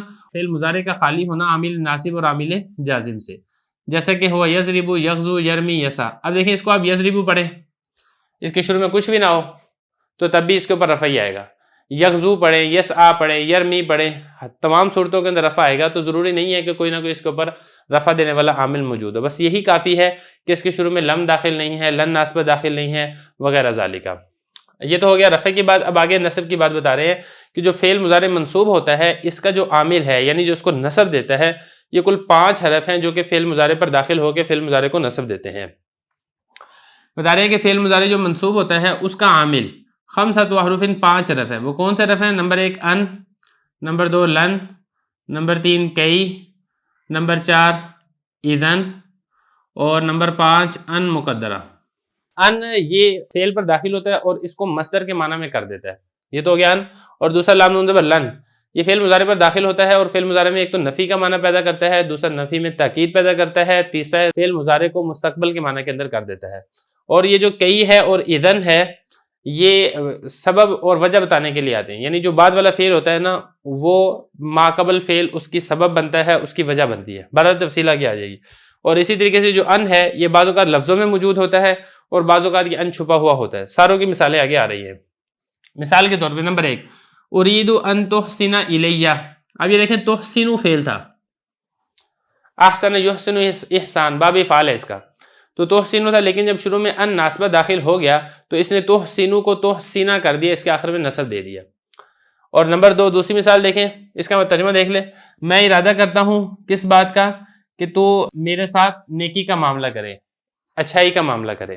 اب دوسری مثال دیکھیں انا لن اضربا کا. اب یہ لن ناسبہ یہ اضربو تھا نا واحد متکلم، لیکن جب لن ناسبہ داخل ہوا تو اس نے آ کر اس کو نصب دے دیا اور ہم اس کو پڑھیں گے انا لن اضربا کا، میں ہرگز تجھے نہیں ماروں گا. اب تیسری مثال دیکھیں اسلمت کی ادخل الجنہ. یہ ادخلو تھا، داخل یدخلو اس کا مطلب ہوتا ہے داخل ہونا، لیکن جب کئی داخل ہوا اس کے شروع میں تو پھر ادخلو نے اس کو نصب دے دیا، یہ بن گیا ادخلا. میں اسلام لایا تاکہ میں جنت کے اندر داخل ہو جاؤں. اسلمت کی ادخل الجنہ. تو یہاں پر دیکھیں دخول جنت کا جو سبب ہے وہ اسلام لانا ہے، تو کئی سے پہلے والا جو فعل ہے وہ سبب بن رہا ہے کئی کے بعد والے فعل کا. تو یہاں پر بھی یہی ہوا، کئی داخل ہوا اور اس نے ادخلو کو رفع سے نصب دے دیا. نمبر 3 اسلمت اذن یغفر اللہ لک. تو اسلام لایا ہے اس وقت اللہ تیری مغفرت کر دے گا. اب یہاں پر دیکھیں یہ جو اذن ہے اس نے آ کے یغفرو تھا، یہ یغفرو تھا، اس کو نصب دے دیا اور اب ہم اس کو پڑھیں گے یغفرا. تو یہ حروف ہیں، ان کی مثال بھی آ گئی، لن کی مثال بھی آ گئی، کئی کی مثال بھی آ گئی، ان کی اذن کی مثال بھی آ گئی. اب آگے ہے ان مقدرہ، یعنی وہ ان جو لفظوں میں موجود نہیں ہوتا لیکن ان چھپا ہوا موجود ہوتا ہے. اب یہ چھپا ہوا کہاں پر ہوتا ہے وہ بتا رہے ہیں کہ وہ ان جو چھپا ہوا ہوتا ہے وہ تقدر ان فی 7 مواضع، 7 جگہیں ایسی ہیں جہاں پر ان چھپا ہوا ہوتا ہے اور اس ان کی وجہ سے فعل مضارع کے اوپر نصب آتا ہے. وہ 7 جگہیں کون سی ہیں وہ آگے ایک ایک کر کے ساری بتا رہے ہیں. وَتُقَدَّرُ أَنْ فِي 7 مواضع، اور جو ان ہے وہ 7 جگہوں میں چھپا ہوا ہوتا ہے. نمبر 1 حتیٰ کے بعد، جیسے اسلمت حتیٰ ادخل الجنہ. اب یہ دیکھیں ادخلو تھا نا، اب اس کے شروع میں حتیٰ آ گیا، حتیٰ کے بعد ان چھپا ہوا ہے. میں اسلام لایا یہاں تک کہ میں جنت میں داخل ہو گیا. اب یہاں پہ دیکھیں اس ان نے آگے ادخلو کو نصب دے دیا اور ہم اس کو پڑھیں گے ادخلا.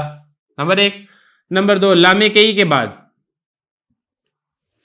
لام کئی وہ ہوتا ہے کہ جو ہوتا تو لام ہے لیکن کئی کے معنی میں ہوتا ہے. جیسے کئی آتا ہے نا سبب بتانے کے لیے، وجہ بتانے کے لیے، یہ لام بھی اسی طرح ہی استعمال ہوتا ہے. جیسے کام زید لیذهب.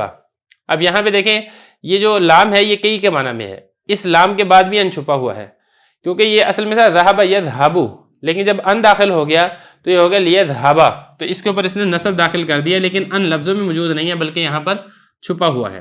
ولام الجہدی، اور لام جہد کے بعد بھی ان چھپا ہوا ہوتا ہے. اب لام جہد کیا ہوتا ہے؟ دیکھیں جو لام جہد ہے یہ کانا نافیہ کی خبر کے اوپر داخل ہوتا ہے، اور جو کانا نافیہ ہوتا ہے یعنی اس میں نفی والا معنی ہوتا ہے اس کے اندر تاکید پیدا کرتا ہے. تو مطلب کہنے کا یہ ہے کہ یہ بھی نفی کے معنی کے لیے ہی استعمال ہوتا ہے. جیسا کہ مثال ہے نا ما کان اللہ لیعذبہم، اللہ تعالیٰ ان کو عذاب دینے والا نہیں ہے. اب یہ دیکھیں کانا ہے اور یہ کانا منفی ہے کیونکہ شروع میں ما نافیہ داخل ہے، اور یہ جو لیعذبہم ہے یہ اسی نفی کے معنی کے اندر تاکید پیدا کر رہا ہے، اس کے شروع میں جو لام ہے. تو یہ جو لام ہے اس کو لام جہد کہتے ہیں. جہد کا مطلب ہوتا ہے نفی. اس لام جہد کے بعد بھی ان چھپا ہوا ہوتا ہے کیونکہ تھا نا یعذب تھا، عذب یعذب تعذیب عذاب دینا، تو لیکن اس کے بعد چونکہ ان چھپا ہوا ہے لام کے بعد تو لہذا اس کے اوپر ہم نصب پڑھیں گے اور ہم اس کو پڑھیں گے لیعذبہم. 3 ہو گئے. نمبر 4 اس فا کے بعد جو کہ ان چیزوں کے جواب میں واقع ہو وہاں پر بھی ان چھپا ہوا ہوتا ہے، یعنی وہ والے مقامات پڑھے ہیں جہاں پر ان چھپا ہوا ہوتا ہے. تو یہ 3 مقامات ہم نے پڑھ لیے ہیں. اب چوتھا مقام حضرت بتا رہے, نہیں 3 نہیں بلکہ ایک یہ تھا, دوسرا یہ تھا, 2 اور یہ تیسرا ہے اور یہ چوتھا ہے. یہ والا جو مقام ہے نا یہ 5واں ہے. اس فا کے بعد بھی جو کہ امر کے جواب میں واقع ہو, نہیں کے جواب میں ہو, استفہام کے جواب میں ہو, نفی, تمنی, عرض کے جواب میں واقع ہو. دیکھیں جو فا ہے وہ امر کے جواب میں بھی آتی ہے, فا نہیں کے جواب میں بھی آتی ہے, فا استفہام کے جواب میں بھی آتی ہے, فا نفی کے جواب میں بھی آتی ہے, فا تمنی کے جواب میں بھی آتی ہے, فا عرض کے جواب میں بھی آتی ہے. اگر فا ان سب میں سے کسی ایک کے جواب میں آ رہی ہے تو اس فا کے بعد بھی ان چھپا ہوا ہوتا ہے, جس کی وجہ سے آگے آنے والے فعل کے اوپر نصب آتا ہے. دیکھیں ذرا, اور اس فا کے بعد بھی جو کہ واقع ہو رہی ہو ان سب کے جواب میں. اب ہر ایک کی مثال دے رہے ہیں, جیسے کہ اسلم فتسلیما. ابھی دیکھیں اسلم یہ امر ہے, اسلم یسلم اسلامن, اسلام لے کر آنا, تو اسلام لا, فتسلیما تو سلامت رہے گا. اب یہ دیکھیں اسلم امر ہے, اس امر کے جواب میں فا آ گئی ہے اور اس فا کے بعد ان چھپا ہوا ہے. اب یہ تسلیمو تھا نا, تو تسلیمو سے کیا ہو گیا, تسلیمہ ہو گیا. یہ تو ہوگی مثال امر کی. نمبر 2 نہیں کی مثال, لا تعصی فتعذبا. اب یہ لا تعصی یہ امر ہے, یہ نہیں ہے, تو نافرمانی مت کر وگرنہ تجھے عذاب دیا جائے گا. اس نہیں کے جواب میں فا آ رہا ہے اور اس فا کے بعد ان چھپا ہوا ہے. یہ تعذب تھا فعل مجہول باب تفعیل سے, لیکن ان کی وجہ سے تعذب سے تعذبا ہو گیا, با کے اوپر نصب آ گیا, تو ان یہاں پہ چھپا ہوا ہے. 2 مثالیں ہوگی, نہیں بھی ہوگی. نمبر 3 استفہام, حل تعلم فتنجوا. کیا تو علم حاصل کرتا ہے یا تو جانتا ہے تو نجات پالے گا. اب یہ دیکھیں حل تعلم یہ استفہام ہے, سوال ہے, اس کے جواب میں فا داخل ہے اور اس فا کے بعد ان ناسبہ ہے. تنجو سے اس نے نصب دے دیا اور ہم اس کو پڑھیں گے تنجوا. اس کے بعد آگے دیکھیں نفی, نفی کے جواب میں بھی فا آتا ہے, ما تزورنا فنکرما کا. تو نے ہماری زیارت نہیں کی ورنہ ہم تیرا اکرام کرتے. اب یہ تزورو فعل ہے, اس کے اوپر ما نافیہ داخل ہے, تو نے زیارت نہیں کی تو نفی ہے, اس کے جواب میں فا ہے, اور نکرمو تھا لیکن اکرم یکرم, نکرمو جمع متکلم, تو ان مقدر ہونے کی وجہ سے ہم اس کو نکرمو نہیں پڑھیں گے, ہم اس کو نکرمہ پڑھیں گے. تو نصب آگے ہے ان کی وجہ سے, وہ ان جو فا کے جواب میں واقع ہے. نفی بھی ہو گیا. آگے تمنی دیکھیں, لیت لی مالن فانفقہ. لیت لی مال, کاش میرے پاس مال ہوتا. تو یہ ایک تمنا کا اظہار ہے, اس تمنا کے جواب میں فا داخل کیا جا رہا ہے اور اس فا کے بعد ان چھپا ہوا ہے. انفقو سے اس نے نصب دے دیا تو ہم اس کو پڑھیں گے انفقہ, ان کی وجہ سے. تمنی بھی ہو گیا. اب اس کے بعد عرض, عرض یعنی درخواست کرنا, اس کے جواب میں بھی فا واقع ہوتا ہے اور اس فا کے بعد بھی ان چھپا ہوا ہوتا ہے. جیسے کہ الا تنزل بنا فتصیب خیرا, الا تنزل, کیا تو ہمارے پاس نہیں اترتا, ہمارے پاس آتا نہیں ہے تو تجھے ہمارے سے خیر پہنچے گی. مطلب یہ درخواست کی جا رہی ہے کہ آپ ہمارے پاس تشریف لائیں, آپ کو انشاءاللہ ہمارے سے خیر اور بھلائی ہی پہنچے گی, آپ کو ہمارے سے کوئی شر اور تکلیف نہیں پہنچے گی. تو اب یہ دیکھیں الا تنزل بنا, یہ ایک درخواست ہے, عرض ہے, اس کے جواب میں فا ہے اور اس فا کے بعد ان چھپا ہوا ہے. تو یہ تصیبو تھا لیکن ان کی وجہ سے اس نے نصب دے دیا اور ہم اس کو پڑھیں گے تصیبا خیرا. تو خلاصہ یہ نکلا کہ یہ جو ان ہے یہ 7 جگہوں میں چھپا ہوا ہوتا ہے. اس میں ایک یہ بتا دیا حضرت نے حتی کے بعد, دوسرا لام کئی کے بعد, تیسرا لام جہت کے بعد, اور اسی طریقے سے اس کے بعد اس فا کے بعد بھی جو کہ ان سب چیزوں کے جواب کے اندر واقع ہو اس کے بعد بھی ان چھپا ہوا ہوتا ہے. کچھ مواقع بھی رہتے ہیں, وہ ہم انشاءاللہ اگلے سبق کے اندر پڑھیں گے. بسم اللہ الرحمن الرحیم. ہدایت النحو کا 9واں باب ہے, القسم الثانی فی الفعل, سبق نمبر 6 میں خوش آمدید. آج کے سبق کے اندر ہم یہ پڑھیں گے کہ واو کے بعد بھی ان مقدر ہوتا ہے, بالکل اسی طریقے سے جیسے کہ فا کے بعد ان مقدر ہوتا ہے. عبارت دیکھ لیں, وبعد الواو الواقعتی فی جواب هذه المواضع كذلك نحو اسلم وتسلیم الى آخرہ. وبعد او بمعنى الى ان او الا ان نحو لأحبسنك او تعطيني حقي. وواو العطف اذا كان المعطوف عليه اسما صريحا نحو اعجبني قيامك وتخرج. ويجوز اظهار ان مع لام كي نحو اسلمت لندخل الجنة ومع واو العطف نحو اعجبني قيامك وان تخرج. ويجب اظهار ان في لام كي اذا اتصلت بلا النافية نحو لئلا يعلم. ترجمہ دیکھ لیں, اور اس واو کے بعد بھی ان مقدر ہوتا ہے جو کہ واقع ہو رہی ہو ان چیزوں کے جواب میں اسی طریقے سے جیسے کہ اسلم و تسلیم آخر تک, اور او کے بعد جو کہ الا ان کے معنی میں ہو یا الا ان کے معنی میں ہو جیسا کہ لأحبسنک او تعطینی حقی. اور واو عاطفہ کے بعد بھی جبکہ معطوف علیہ اس میں صریح ہو جیسا کہ اعجبنی قیامک وتخرج. اور جائز ہے ان کو ظاہر کرنا لام کئی کے ساتھ جیسا کہ اسلمت لندخل الجنہ, اور اس واو کے ساتھ جو عاطفہ ہو جیسے عجبنی قیامک وان تخرج، اور واجب ہے ان کو ظاہر کرنا لام کئی میں جبکہ وہ ملا ہوا ہو لا نافیہ کے ساتھ، جیسا کہ اللہ یعلم۔ عبارت اور ترجمہ ہو چکا ہے، اب چلتے ہیں تشریح کی طرف۔ دیکھیں بات یہ چل رہی تھی کہ جو فعل مضارع کو نصب دیتے ہیں ان نصب دینے والوں میں سے ایک ان بھی ہے، اور ان کے بارے میں ہم نے یہ بھی پڑھا تھا کہ ان بعض اوقات لفظوں میں موجود ہوتا ہے اور بعض اوقات ان مقدر یعنی چھپا ہوا ہوتا ہے۔ پھر جو ان مقدر چھپا ہوا ہوتا ہے وہ کچھ مواقع اور کچھ جگہیں تھی جہاں پر ان چھپا ہوا ہوتا ہے، وہ ساری جگہیں ہم پہلے پڑھ چکے ہیں۔ اب یہاں پہ حضرت یہ بھی بتا رہے ہیں جس طریقے سے فا کے بعد ان مقدر ہوتا ہے بالکل اسی طریقے سے یہ واو کے بعد بھی ان مقدر ہوتا ہے، وہی واو جو ان ساری چیزوں کے جواب میں واقع ہو، جیسے امر کے جواب میں واو آ جائے، یا اسی طریقے سے نہیں کے جواب میں آ جائے، استفہام کے جواب میں آ جائے، تمنی کے جواب میں آ جائے، عرض کے جواب میں آ جائے۔ یہ بتا رہے ہیں کہ وہ واو جو کہ واقع ہو رہی ہو ان ساری چیزوں کے جواب میں کذالک اس کے بعد بھی اسی طریقے سے ان مقدر ہوتا ہے۔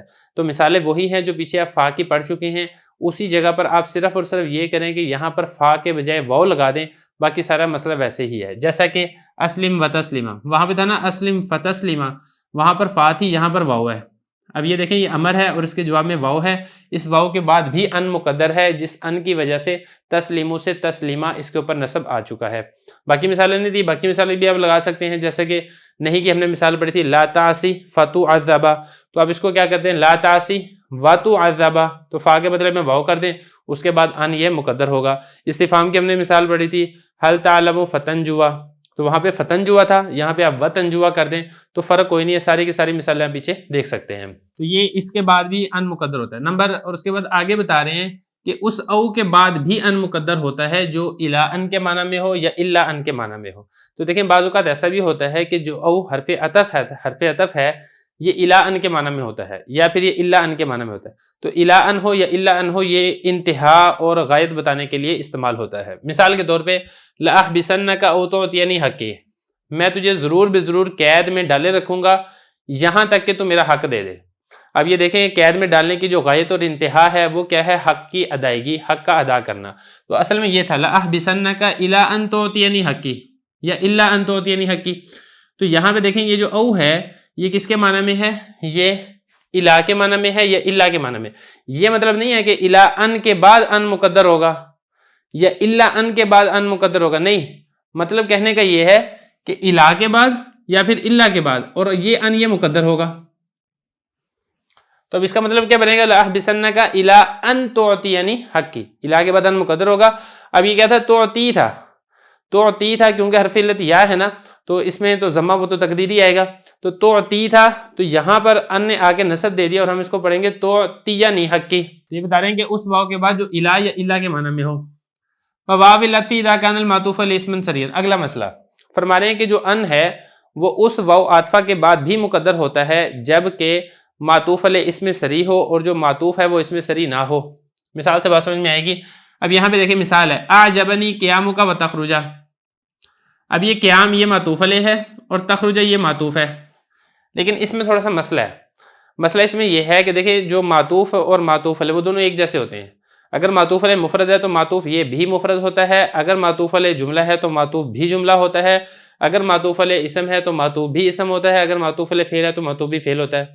یہاں پہ مسئلہ یہ پیدا ہوا کہ پہلی بات تو یہ ہے کہ یہ مفرد ہے، قیام کا مضاف مضاف الیہ، اور یہ جملہ ہے، جملہ فعلیہ خبریہ تخرجا، تو جملہ فعلیہ کا عطف مفرد کے اوپر آنا لازم آ رہا ہے جو کہ درست نہیں۔ پھر دوسری بات اس میں یہ ہے کہ دیکھیں یہ مفرد ہے اور یہ جملہ ہے، اور دوسری بات یہ کہ یہ اسم ہے قیام کا اور یہ فعل ہے، تو فعل کا عطف اسم کے اوپر آ رہا ہے، یہ بھی درست نہیں۔ تو دو خرابی ہیں۔ ان دو خرابیوں سے بچنے کے لیے ہم نے کیا کیا کہ یہ جو واو ہے، جو واو عاطفہ ہے، اس کے بعد ان مقدر ہے، یہ جو ان ہے یہ ان ہے مصدریہ، اس ان مصدریہ نے تخرجہ پر داخل ہوا اور تخرجہ کو خروج مصدر کے معنی میں کر دیا اس طریقے سے۔ تو اب کیا مطلب بنے گا اعجبنی قیامک و خروجک، اب دیکھیں یہ بھی اسم ہے اور یہ بھی اسم ہے، تو اسم کا عطف اسم کے اوپر آ گیا تب بھی کوئی مسئلہ نہیں۔ پھر دوسری بات یہ کہ خروج یہ بھی مفرد ہے اور قیام یہ بھی مفرد ہے، مفرد کا عطف مفرد کے اوپر آ گیا تب بھی کوئی مسئلہ نہیں۔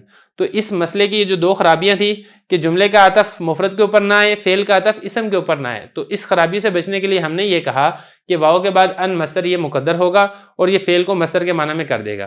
تو اس واو عاطفہ کے بعد بھی ان مقدر ہے جس نے تخرجو فعل کو نصب دیا اور ہم اس کو پڑھتے ہیں تخرجا۔ تو اب یہ دیکھیں یہ جو ہے نا یہ تو اسم صریح ہے، واضح اسم ہے، اور یہ جو اسم ہے یہ صراحتاً اسم نہیں ہے بلکہ یہ حکماً اسم ہے، اسم کے حکم کے اندر ہے، وہ جس طریقے سے ہے وہ میں نے آپ کو بتا دیا کہ ان مصدر کی تعویل میں ہو کر یہ اسم تعویلی ہے۔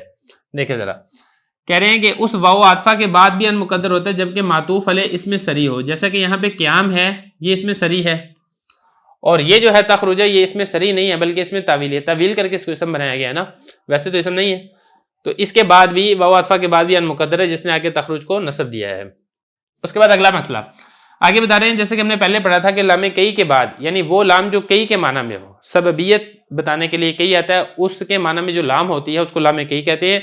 اس کے بعد ہم نے یہ پڑھا تھا کہ ان مقدر ہوتا ہے، لیکن بعض اوقات ایسے ہوتا ہے کہ اس ان کو ظاہر بھی کر دیا جاتا ہے تو اس کو ظاہر کرنا یہ بھی جائز ہوتا ہے۔ وَيَجُوزُ إِظْهَارُ أَن مَعَ لَامِ کئی، اور جائز ہے ان کو ظاہر کرنا لام کئی کے ساتھ، جیسا کہ اسلمت لأدخل الجنہ پڑھا تھا نا، آپ ان کو ظاہر کر دیں اور آپ اس کو پڑھ دیں لأن ادخل الجنہ تو یہ بھی جائز ہے، حذف کر دیں لأدخل الجنہ پڑھ دیں یہ بھی جائز ہے۔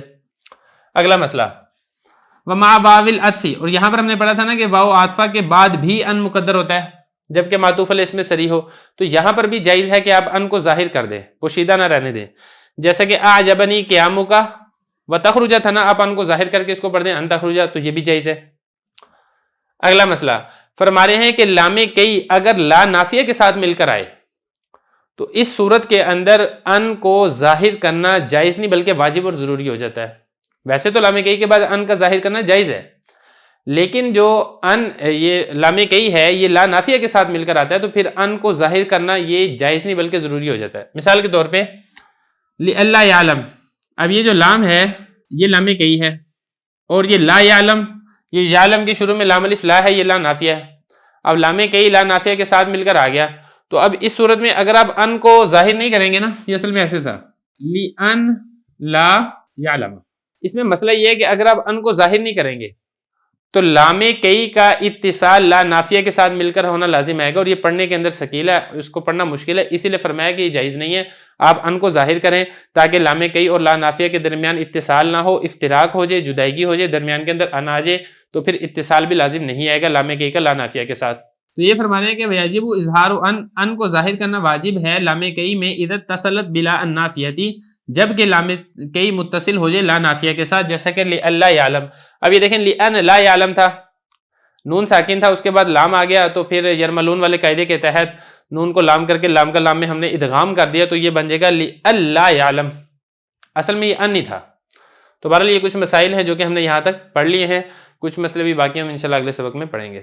بسم اللہ الرحمن الرحیم، ہدایت النحو کا 9واں باب ہے، القسم الثانی فی الفعل، سبق نمبر 7 میں خوش آمدید۔ آج کے سبق کے اندر ہم ان مخففہ من المثقلہ یہ پڑھیں گے۔ عبارت دیکھ لیں، ترجمہ کرتے ہیں اور آخر میں اس کی تشریح کرتے ہیں۔ وَعْلَمْ أَنَّ أَنِ الْوَاقِعَةَ بَعْدَ الْعِلْمِ لَيْسَتْ هِيَ النَّاصِبَةُ لِلْفِعْلِ الْمُضَارِعِ وَإِنَّمَا هِيَ الْمُخَفَّفَةُ مِنَ الْمُثَقَّلَةِ نَحْوُ عَلِمْتُ أَنْ سَيَقُومُ قَالَ اللَّهُ تَعَالَى عَلِمَ أَنْ سَيَكُونُ مِنْكُمْ مَرْضَىٰ وَأَنِ الْوَاقِعَةُ بَعْدَ الظَّنِّ جَازَ فِيهِ الْوَجْهَانِ النَّصْبُ بِهَا وَأَنْ تَجْعَلَهَا كَالْوَاقِعَةِ بَعْدَ الْعِلْمِ نَحْوُ ظَنَنْتُ أَنْ سَيَقُومُ سَيَقُومَا۔ فصل المجزوم عامله لم ولما ولام امر ولا في النهي وكلم المجازات وهي ان ومهما واذما وحيثما واين ومتى وما ومن واي وان وان المقدرة نحو لم يضرب ولما يضرب وليضرب ولا تضرب وان تضرب اضرب الى آخره۔ عبارت ہو چکی ہے، چلتے ہیں اس کے ترجمے کی طرف، پھر آخر میں اس کی تشریح کریں گے۔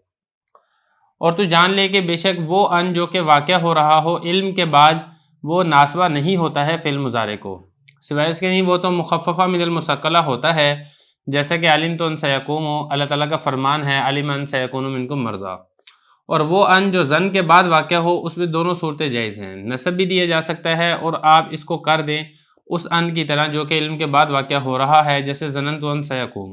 فصل مجزوم اس کا عامل لم لما لام امر لائے نہیں ہے اور کلمہ مجازات ہیں، اور وہ کون سے ہیں؟ ان مہما اذما حیثما اینا متا مامن ایون انا اور ان مقدرہ، جیسے لم یضرب لما یضرب لیضرب لا تضرب ان تضرب اضرب۔ عبارت اور ترجمہ ہو چکا ہے، اب چلتے ہیں اس کی تشریح کی طرف۔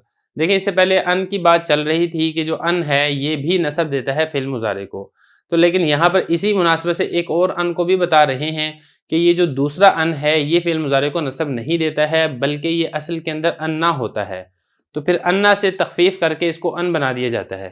یہ جو ان ہے اس کو کہا جاتا ہے ان مخففہ من المثقلہ. یہ مخففہ من المثقلہ کیا چیز ہے اس کو ذرا سمجھ لیں. دیکھیں ایک ہے انا، اس کے اوپر تشدید آپ پڑھیں گے تو یہ ثقیل ہوتا ہے، بھاری ہوتا ہے پڑھنے میں، تو اس کو کہا جاتا ہے انا مثقلہ. لیکن جب آپ اس کی تشدید ہٹا دیں گے اور آپ اس کو پڑھیں گے ان، تو اس کو کہا جائے گا ان مخففہ، یعنی یہ خفیف ہے، اس کو پڑھنا آسان ہے. تو بعض اوقات ہوتا انا ہے، انا مثقلہ ہوتا ہے، لیکن پھر اس کی جو تشدید ہے اس کو ہٹا کے اس کو تخفیف کر دی جاتی ہے، لیکن اس کا معنی وہی انا والا معنی ہوتا ہے. جس طریقے سے انا اور انا آتا ہے نا، یقین کے لیے آتا ہے، پکا اور کنفرم ہونا بتانے کے لیے آتا ہے. تو یہ والا جو ان ہے یہ وہ والا ان نہیں ہے جو فعل مضارع کو نصب دیتا ہے، بلکہ یہ اصل کے اندر انا تھا، پھر اس کے اندر تخفیف کر کے اس کو ان بنا دیا گیا ہے. تو یہ بتا رہے ہیں کہ وہ ان جو کہ علم کے بعد واقع ہو. علم کے بعد واقع ہونے کا کیا مطلب ہے؟ دیکھیں جو عالم یعلم ہے، اس کے سے کوئی فعل بن رہا ہے یا اس سے کوئی اس میں مشتق بن رہا ہے، اس کے بعد اگر ان آ جاتا ہے تو چونکہ علم یہ یقین کا فائدہ دیتا ہے، لہذا اس کے بعد جو ان آئے گا وہ بھی یقین کے لیے استعمال ہوگا، اور ہم اس کو یہ کہیں گے کہ یہ اصل میں انا تھا، بعد میں تخفیف ہو کے یہ ان بن گیا ہے. یہ وہ ان نہیں ہے جو فعل مضارع کو نصب دیتا ہے. دیکھیں فرما رہے ہیں کہ وہ ان جو کہ واقع ہو رہا ہو علم کے بعد، مطلب یہ کہ علم مصدر سے کوئی فعل ہے یا کوئی مصدر یا کوئی اسم مشتق ہے، اس کے بعد اگر ان آ رہا ہے. لیست ہی ناصبۃ للفعل المضارع، وہ فعل مضارع کو نصب دینے والا ان نہیں ہوتا. کیا ہوتا ہے وہ تو ان مخففہ من المثقلہ ہوتا ہے. جیسے علمت ان سیقوم، اس نے نصب نہیں دینا سیقوم کو، بلکہ یہ اپنے رفع پر ہی دے گا کیونکہ یہ ناصبہ ہے ہی نہیں.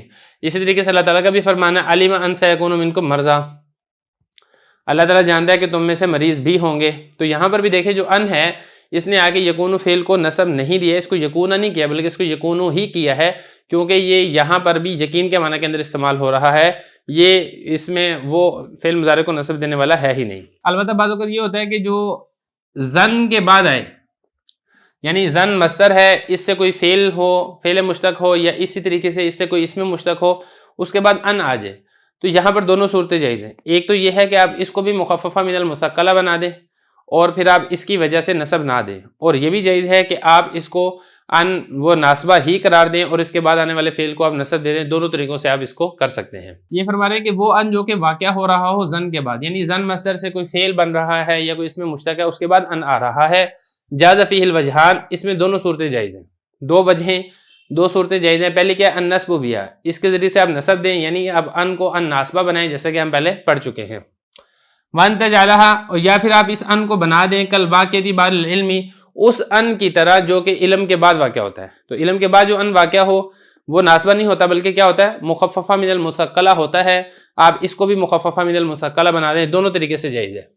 جیسے زننتو، اب یہ دیکھیں یہ زننتو فعل ہے، واحد متکلم فعل ماضی سے، یہ زن مصدر سے ہے، اس کے بعد یہ آگے ان. اب یہ جو ان ہے یہ چاہے آپ اس کو ناصبہ بنا کے آپ اس کو سیقوما پڑھ دیں، نصب دے دیں، اور چاہے آپ اس کو مخففہ من المثقلہ بناتے ہوئے کہیں کہ اصل میں یہ ان تھا اور یہ یقومو کو نصب نہیں دے گا بلکہ اس کو یقومو ہی رہنے دیں. دونوں طریقے سے یہ جائز ہے. تو یہاں تک تو بات ہی ان کی. تو اسی کے ساتھ ہی جو ناصبہ تھے، نواسب وہ سارے مکمل ہو چکے ہیں جو کہ فعل مضارع کو نصب دیتے ہیں. آگے فعل مضارع کو جزم دینے والے کون سے حروف ہیں ان کے بارے میں تفصیل حضرت بتا رہے ہیں. فرما رہے ہیں کہ المجزوم، یعنی وہ فعل مضارع جس کے اوپر جزم آ رہا ہے، عاملہ، اس فعل مضارع کا عامل کون سا ہے وہ بتا رہے ہیں. نمبر 1 لم، یہ فعل مضارع کو جزم دیتا ہے. نمبر 2 لما. نمبر 3 لام امر. لام امر کا مطلب یہ نہیں ہے کہ شروع میں لام ہو، مطلب یہ کہ امر کی چاروں کردار ہیں، کیونکہ جو پہلی کردار ہے امر کی اس کے شروع میں لام نہیں ہوتا، باقی 3 کرداروں کے اندر لام ہوتا ہے. تو مطلب امر ہو تو تب وہ بھی جزم آئے گا. اور نمبر 4 لا فی النہی، جو کہ نہیں کے اندر لا ہوتا ہے، جس کو لائے نہیں کہتے ہیں، وہ بھی جزم دیتا ہے. 4 ہو گئے. نمبر 5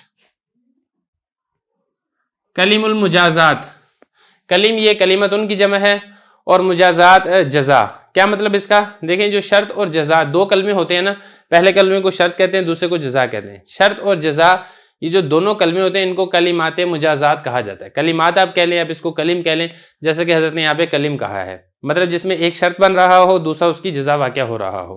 تو شرط اور جزا کی وجہ سے بھی فعل مضارع پر نصب آ جاتا ہے. اب وہ کلمات مجازات کون کون سے ہیں وہ آگے بتا رہے ہیں. نمبر 1 ان. نمبر 2 مہما. نمبر 3 اذما. نمبر 4 حیثما، نمبر 5 اینا، نمبر 6 متا، نمبر 7 ما، نمبر 8 من، نمبر 9 ایجن، اور نمبر 10 انا، نمبر 11 ان مقدرہ۔ یہ 11 کلمات مجازات ہیں جن کی وجہ سے فعل مضارع کے اوپر جزم آتا ہے۔ باقی حضرت ہر ایک کی مثالیں دے رہے ہیں۔ لم کی مثال جیسے لم یضرب، با پہ جزم آ گیا۔ لما کی مثال لما یضرب، با پر جزم آ گیا۔ لام امر کی مثال لیضرب، با پر جزم آ گیا۔ لا نہیں کی مثال لا تضرب، با پر جزم آ گیا۔ اور اسی طریقے سے ان شرطیہ، یہ شرطیہ کی مثال آ گئی۔ ان تضرب اضرب، باقی آپ سارے جو ہے اس کے ساتھ آگے ملا سکتے ہیں، باقی تفصیل انشاءاللہ آگے مزید بھی آ رہی ہے۔ بسم اللہ الرحمن الرحیم۔ ہدایت النحو کا 9واں باب ہے القسم الثانی فی الفعل، سبق نمبر 8 میں خوش آمدید۔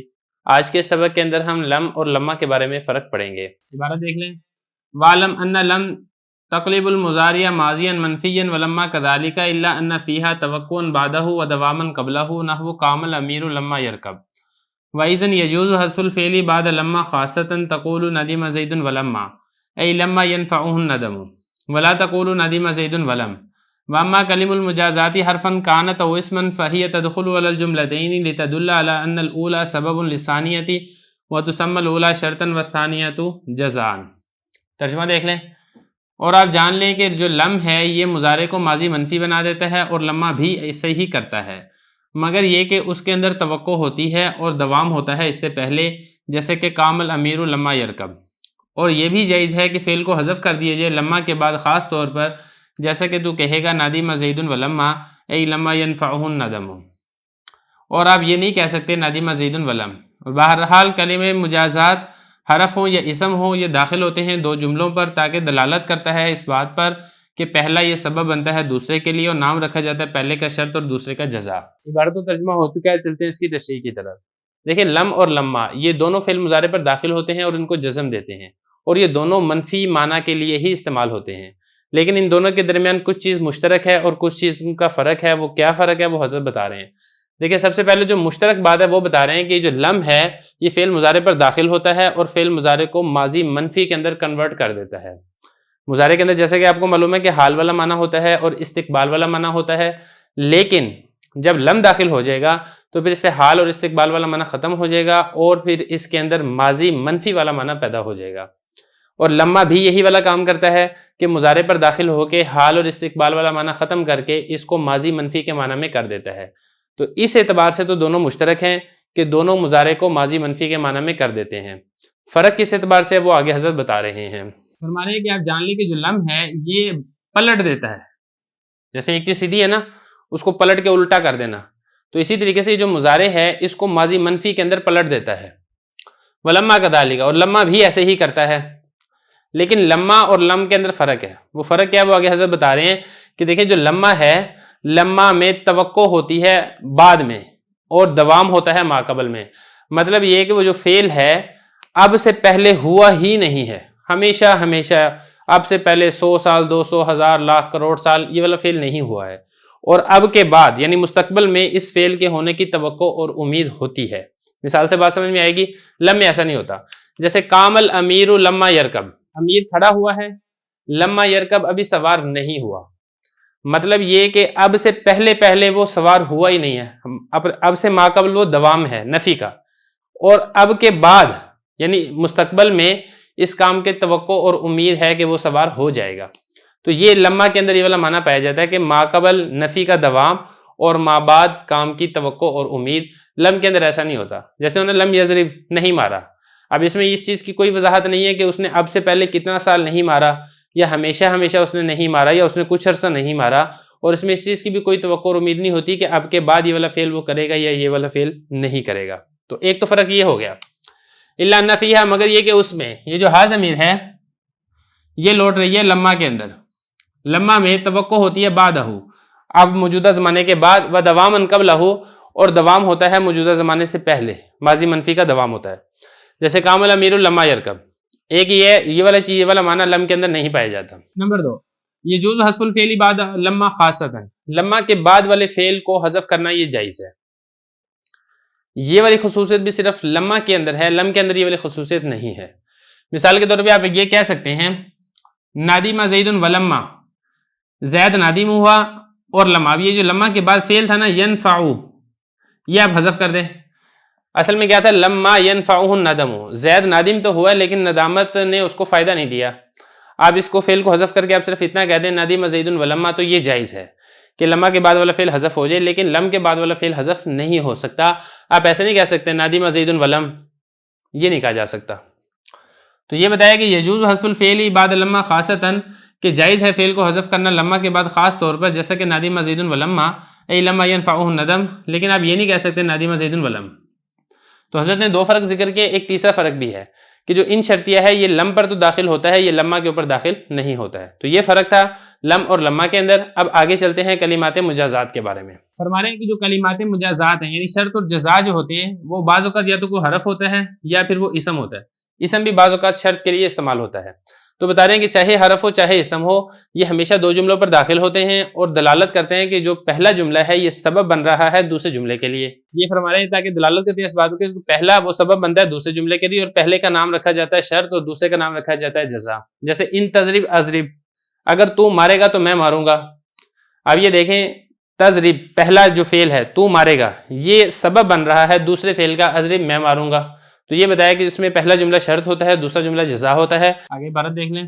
ثم ان کان الشرط والجزاء مضارعین یجب الجزم فیہما لفظا نحو ان تکرمنی اکرمک، وان کانا ماضیین لم تعمل فیہما لفظا نحو ان ضربت ضربت، وان کان الجزاء وحدہ ماضیا یجب الجزم فی الشرط نحو ان تضربنی ضربتک، وان کان الشرط وحدہ ماضیا جاز فی الجزاء الوجہان نحو ان جئتنی اکرمک اکرمک. ترجمہ دیکھ لیں. پھر اگر شرط اور جزا دونوں فعل مضارع ہوں تو جزم لازم ہے دونوں میں لفظاً، جیسا کہ ان تکرمنی اکرم کا. اور اگر دونوں فعل ماضی ہوں تو اس میں لفظوں میں عمل نہیں کرے گا، جیسے ان ضربتا ضربتو. اور اگر جزا اکیلی فعل ماضی ہو تو لازم ہے جزم شرط میں، جیسا کہ ان تضربنی ضربتو کا. اور اگر شرط اکیلی فعل ماضی ہو تو پھر جزا میں دو صورتیں جائز ہیں، جیسا کہ ان جئتنی اکرم کا اور اکرمو کا. عبارت تو ترجمہ ہو چکا ہے، اب چلتے ہیں اس کی تشریح کی طرف. دیکھیں شرط اور جزا کے بارے میں تفصیل آپ کو معلوم ہو چکی ہے کہ دو جملے ہوتے ہیں، پہلا سبب بنتا ہے دوسرے کے لیے، پہلے کو شرط اور دوسرے کو جزا کہتے ہیں. اب یہاں پر بات یہ آ جاتی ہے کہ شرط اور جزا کے اوپر اعراب کیا آئے گا. یہ تو بات واضح ہے کہ شرط اور جزا کی وجہ سے جزم آتا ہے، لیکن یہ جو جزم ہے بعضوں کا ظاہر ہوگی بعضوں کا ظاہر نہیں ہوگی.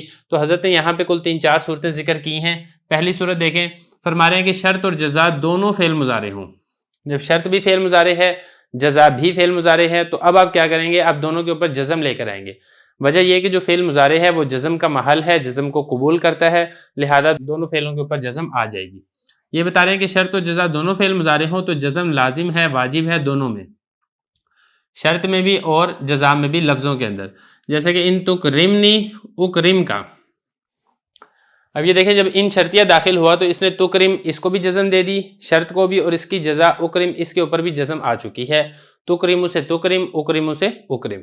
نمبر 2، شرط اور جزا دونوں فعل ماضی ہوں تو پھر جزم یہ لفظوں کے اندر نہیں آ سکتی ہے. وجہ یہ ہے کہ جو فعل ماضی ہے یہ مبنی ہوتا ہے اور مبنی یہ اعراب کو قبول نہیں کرتا ہے. یہ بتا رہے ہیں وَإِنْ كَانَ مَاضِيَيْنِ، اور اگر شرط و جزا دونوں فعل ماضی ہوں تو لفظوں کے اندر یہ عمل نہیں کرے گا اور اس کے اوپر جزم نہیں آئے گی. جیسے ان ضربتا ضربتو، کیونکہ جو ماضی ہے وہ مبنی ہوتا ہے، اس کا اعراب فکس ہوتا ہے، اس کے اوپر رفع نصب اور جزم نہیں آتی ہے. نمبر 3، اگر اکیلی جزا فعل ماضی ہو لیکن جو شرط ہے وہ فعل ماضی نہیں ہے، وہ فعل مضارع ہے، تو پھر شرط کے اوپر جزم آ جائے گی، جزا کے اوپر نہیں آئے گی ماضی ہونے کی وجہ سے. دیکھیں ذرا. اور اگر اکیلی جزا فعل ماضی ہو تو پھر جزم لازم ہے شرط کے اندر، جیسے ان تضربنی ضربتو کا. اب یہ دیکھیں ان شرطی ہے، تضربو یہ فعل مضارع تھا اور یہ شرط ہے، اور ضربتو کا یہ جزا ہے اور فعل ماضی ہے. اب یہ فعل ماضی اس پر تو جزم آ نہیں نہ سکتی، تو لہذا اس نے تو ضربتو ہی رہنا ہے. لیکن یہ جو شرط ہے اس میں پھر جزم آ جائے گی ان شرطیہ کی وجہ سے، اور ہم اس کو تضربو نہیں پڑھیں گے بلکہ ہم اس کو پڑھیں گے تضرب. لیکن اگر اس کا برعکس ہو، یعنی شرط میں فعل ماضی ہو اور جزا میں فعل مضارع ہو، تو اب کہہ رہے ہیں دونوں صورتیں جائز ہیں. آپ اس کے اوپر جزم بھی پڑھ سکتے ہیں اور آپ اس کو جزم کے بغیر بھی پڑھ سکتے ہیں. دیکھیں ذرا. وَإِنْ كَانَ الشَّرْطُ وَحْدَهُ مَاضِيًا، اور اگر اکیلی شرط فعل ماضی ہے تو جازا فی الجزاء الوجہانی، تو جزا میں دو صورتیں جائز ہیں. ایک تو یہ کہ آپ اس کے اوپر جزم پڑھیں، جیسا کہ ان جئتنی اکرم کا. اب جیتا یہ تو ماضی ہے، اس میں تو کوئی تبدیلی نہیں ہوگی اور شرط کے اندر ماضی ہے، لیکن جو اس کی جزا ہے اکرم، آپ اس کے اوپر جزم پڑھیں، اکرم کا پڑھیں، درست ہے۔ اب جزم اس لیے پڑھیں کیونکہ مضارع ہے، جزم کو قبول کرتا ہے، اور آپ اس کے اوپر جزم نہ پڑھیں، اس کو بھی آپ اکرمو پڑھیں جزم کے بغیر، تو تب بھی جائز ہے۔ وجہ یہ کہ کیونکہ یہ شرط کی جزا ہے، جب شرط میں جزم نہیں آ رہی ہے تو جزا میں بھی اس کے تابع کرتے ہوئے ہم اس کے اوپر جزم نہیں لے کر آئیں گے۔ تو یہ کچھ احکام تھے شرط اور جزا کے جو یہاں تک مکمل ہو گئے ہیں، باقی تفصیل انشاءاللہ اگلے سبق میں۔ بسم اللہ الرحمن الرحیم۔ ہدایت النحو کا 9واں باب ہے، القسم الثانی فی الفعل، سبق نمبر 9 میں خوش آمدید۔ آج کے سبق کے اندر ہم پڑھیں گے کہ شرط کی جزا پر کب فا داخل ہوگی اور کب فا داخل نہیں ہوگی۔ دوبارہ دیکھ لیں۔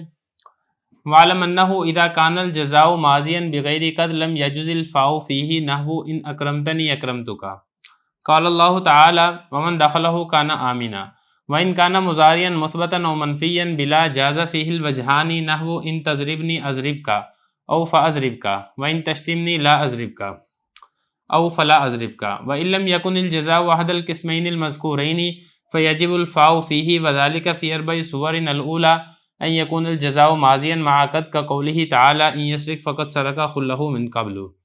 ترجمہ دیکھ لیں۔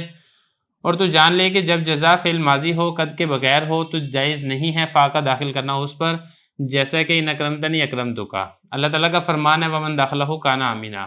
اور اگر جزا فعل مضارع ہو مثبت ہو یا فعل مضارع منفی ہو لا کے ساتھ، تو اس میں 2 صورتیں جائز ہیں، جیسا کہ ان تضربنی اضرب کا یا پھر فاضرب کا، اور ان تشتمنی لا اضرب کا یا پھر فلا اضرب کا۔ اور اگر جزا دونوں مذکورہ قسموں میں سے کوئی ایک قسم نہیں ہے تو پھر اس پر فا کا داخل کرنا واجب ہے، اور یہ 4 صورتیں ہیں۔ نمبر 1، جزا فعل ماضی ہو قد کے ساتھ، جیسے کہ اللہ تعالیٰ کا فرمان ہے ان یسرق فقط سرق خلہ من قبل۔ عبارت اور ترجمہ ہو چکا ہے، اب چلتے ہیں اس کی تشریح کی طرف۔ دیکھیں شرط اور جزا کی بات چل رہی تھی، جہاں پر ہم نے یہ سمجھا ہے کہ شرط اور جزا اس کے اوپر جزم داخل ہوتا ہے، وہ کون سی صورتیں ہیں جزم داخل ہونے کی، کون سی صورت میں جزم داخل نہیں ہوگا، وہ تفصیل سے گزشتہ سبق میں گزر چکی ہیں۔ اب یہاں سے یہ بتا رہے ہیں کہ شرط کی جزا پر کبھی فا داخل ہوتی ہے اور کبھی فا داخل نہیں ہوتی ہے۔ وہ کون سے مواقع ہیں جہاں پر آپ نے فا کو داخل کرنا ہے، اور کون سے مواقع ہیں جہاں پر آپ نے فا کو داخل کرنے سے اجتناب کرنا ہے۔ تو سب سے پہلے تو یہ بتا رہے ہیں کہ اگر جزا فعل ماضی ہو اور قد کے بغیر ہو تو پھر اس پر فا کا داخل کرنا جائز نہیں ہے۔ نمبر 1، پہلی وہ صورت ہے جس میں شرط کی جو جزا ہے اس پر فا داخل نہیں کی جائے گی۔ یہ کب ہے؟ کہ جب شرط کی جزا فعل ماضی ہوگی اور قد کے بغیر ہوگی۔ دیکھیں ذرا، نحو ان اکرمتنی اکرمتک، اب یہاں پہ دیکھیں اکرمتو یہ فعل ماضی ہے، ان اکرمتنی یہ تو ہو گیا نا شرط، اور اس کی جزا ہے اکرمتک، یہ جزا فعل ماضی ہے اور جزا کے شروع میں قد بھی نہیں ہے۔ جب جزا کے شروع میں قد بھی نہیں ہے تو پھر آپ اس کے اوپر فا داخل نہیں کر سکتے، آپ اس کو یہ نہیں پڑھ سکتے فا اکرمتک۔ نمبر 1، اللہ تعالیٰ کا بھی یہی فرمان ہے، قرآن مجید میں بھی اس کی مثال ملتی ہے، ومن دخلہ کان آمنا۔ اب یہ دیکھیں من یہ شرطیہ ہے، داخلہ و فعل مل کر یہ پورا جملہ ہو جائے گا شرط، اور کان آمنا یہ جزا ہے۔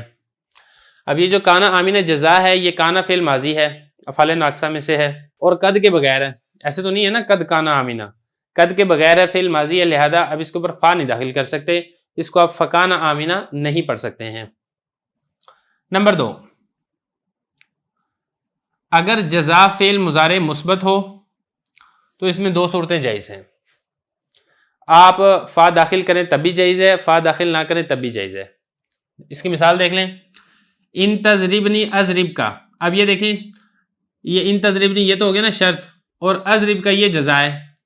اب یہ جزا فعل مضارع ہے اور فعل مضارع مثبت ہے، آپ اس کو اضرب کا پڑھ دیں فا کے بغیر، یا آپ اس کو اس طریقے سے پڑھ دیں فاضرب کا، فا داخل کر دیں، دونوں طریقوں سے جائز ہے، 2 صورتیں ہوگی۔ نمبر 3، جو جزا ہے وہ فعل مضارع منفی ہو لام الف لا کے ساتھ، فعل مضارع کی نفی کی گئی ہو لام الف لا کے ساتھ، تو تب بھی 2 صورتیں جائز ہیں، چاہے آپ فا داخل کر دیں چاہے آپ فا داخل نہ کریں۔ مثال دیکھیں اس کی، ان تشتمنی لا اضرب کا، اگر تو مجھے گالی دے گا میں تجھے نہیں ماروں گا۔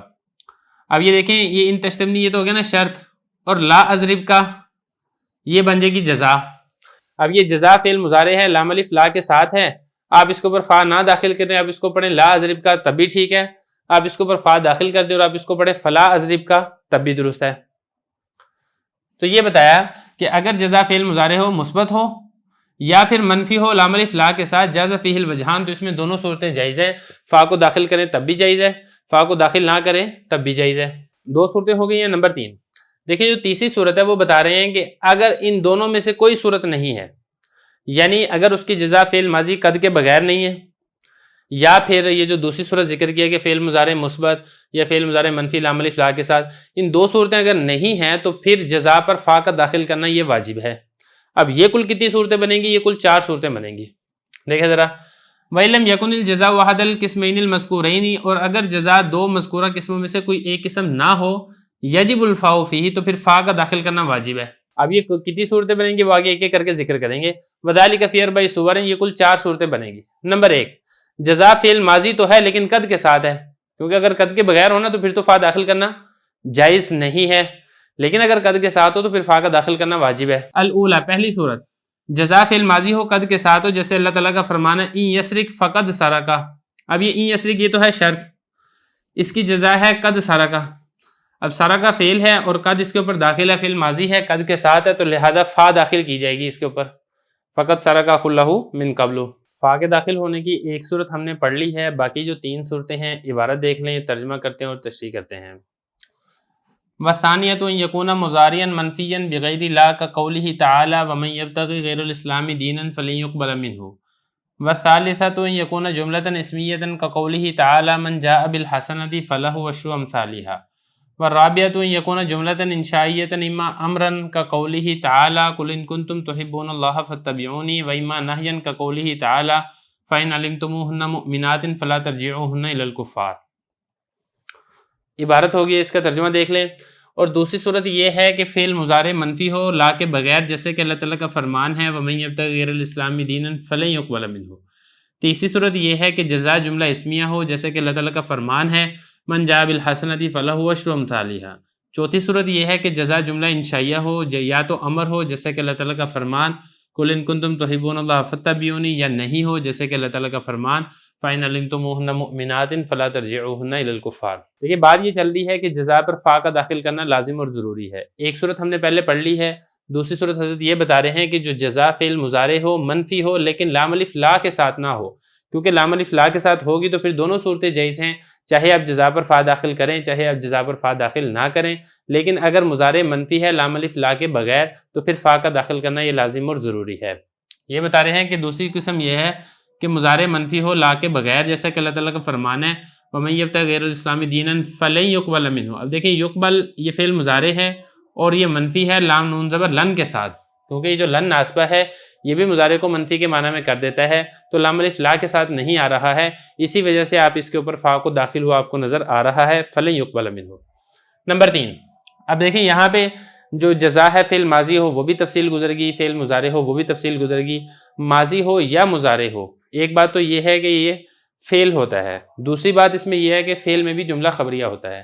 اب جو باقی 2 صورتیں ہیں، ایک صورت تو یہ ہے کہ جو جزا یہ فعل ہوگی نہیں بلکہ جزا اسم ہوگی، تب بھی اس کے اوپر فا کا داخل کرنا واجب ہوگا، اور دوسری اور آخری صورت اس میں یہ ہے کہ جو جزا ہے وہ فعل جملہ اسمیہ نہیں، جملہ خبریہ نہیں ہے بلکہ وہ جملہ انشائیہ ہے، امر بھی ہو سکتا ہے اور نہیں بھی ہو سکتا ہے۔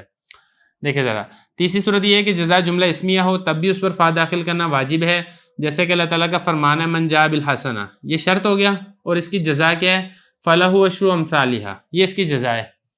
اب اس میں جو ہے نا عشر امثالها یہ بنے گا مبتدا اور لہو یہ بنے گی اس کی خبر، کیونکہ یہ ظرف ہے نا، اور ظرف یہ خبر ہی بنتا ہے، یہ مبتدا نہیں بن سکتا، تو بہرحال یہ مبتدا خبر ہے۔ تو جب یہ جملہ خبریہ ہے تو جملہ خبریہ جب جزا ہو تو اس کے اوپر فا کا داخل کرنا یہ واجب ہوتا ہے، جیسا کہ آپ کو یہاں پر فا داخل ہوئی نظر آ رہی ہے۔ اور چوتھی صورت اس میں یہ ہے کہ جو جزا ہے وہ جملہ خبریہ ہوگا ہی نہیں بلکہ ہوگا ہی جملہ انشائیہ، کیونکہ جملہ خبریہ میں جملہ فعلیہ ہو، ماضی ہو، مضارع ہو، وہ ہم پڑھ چکے ہیں، جملہ خبریہ کے اندر جملہ اسمیہ ہو وہ ہم پڑھ چکے ہیں کہ اس پہ فا داخل کرنا واجب ہے۔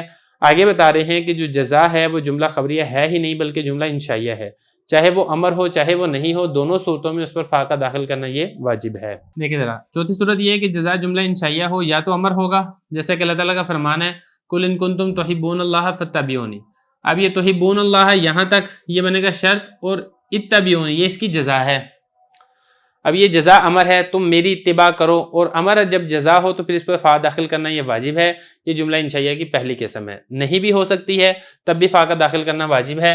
اللہ تعالیٰ کا فرمان ہے فَإِنْ عَلِمْتُمُوهُنَّ مُؤْمِنَاتٍ، یہاں تک یہ شرط ہے، لا ترجعوهن إلى الكفار، تم ان کو کافروں کی طرف مت لوٹاؤ اب یہ نہیں ہے، لا ترجعوا اللہ تعالیٰ منع فرما رہے ہیں، نہیں ہے، اب نہیں کے اوپر بھی فا کا داخل کرنا یہ واجب ہے۔ تو خلاصہ یہ کہ 4 صورتیں ہیں جن 4 صورتوں میں جزا پر فا داخل کرنا یہ لازم اور ضروری ہے۔ بسم اللہ الرحمن الرحیم۔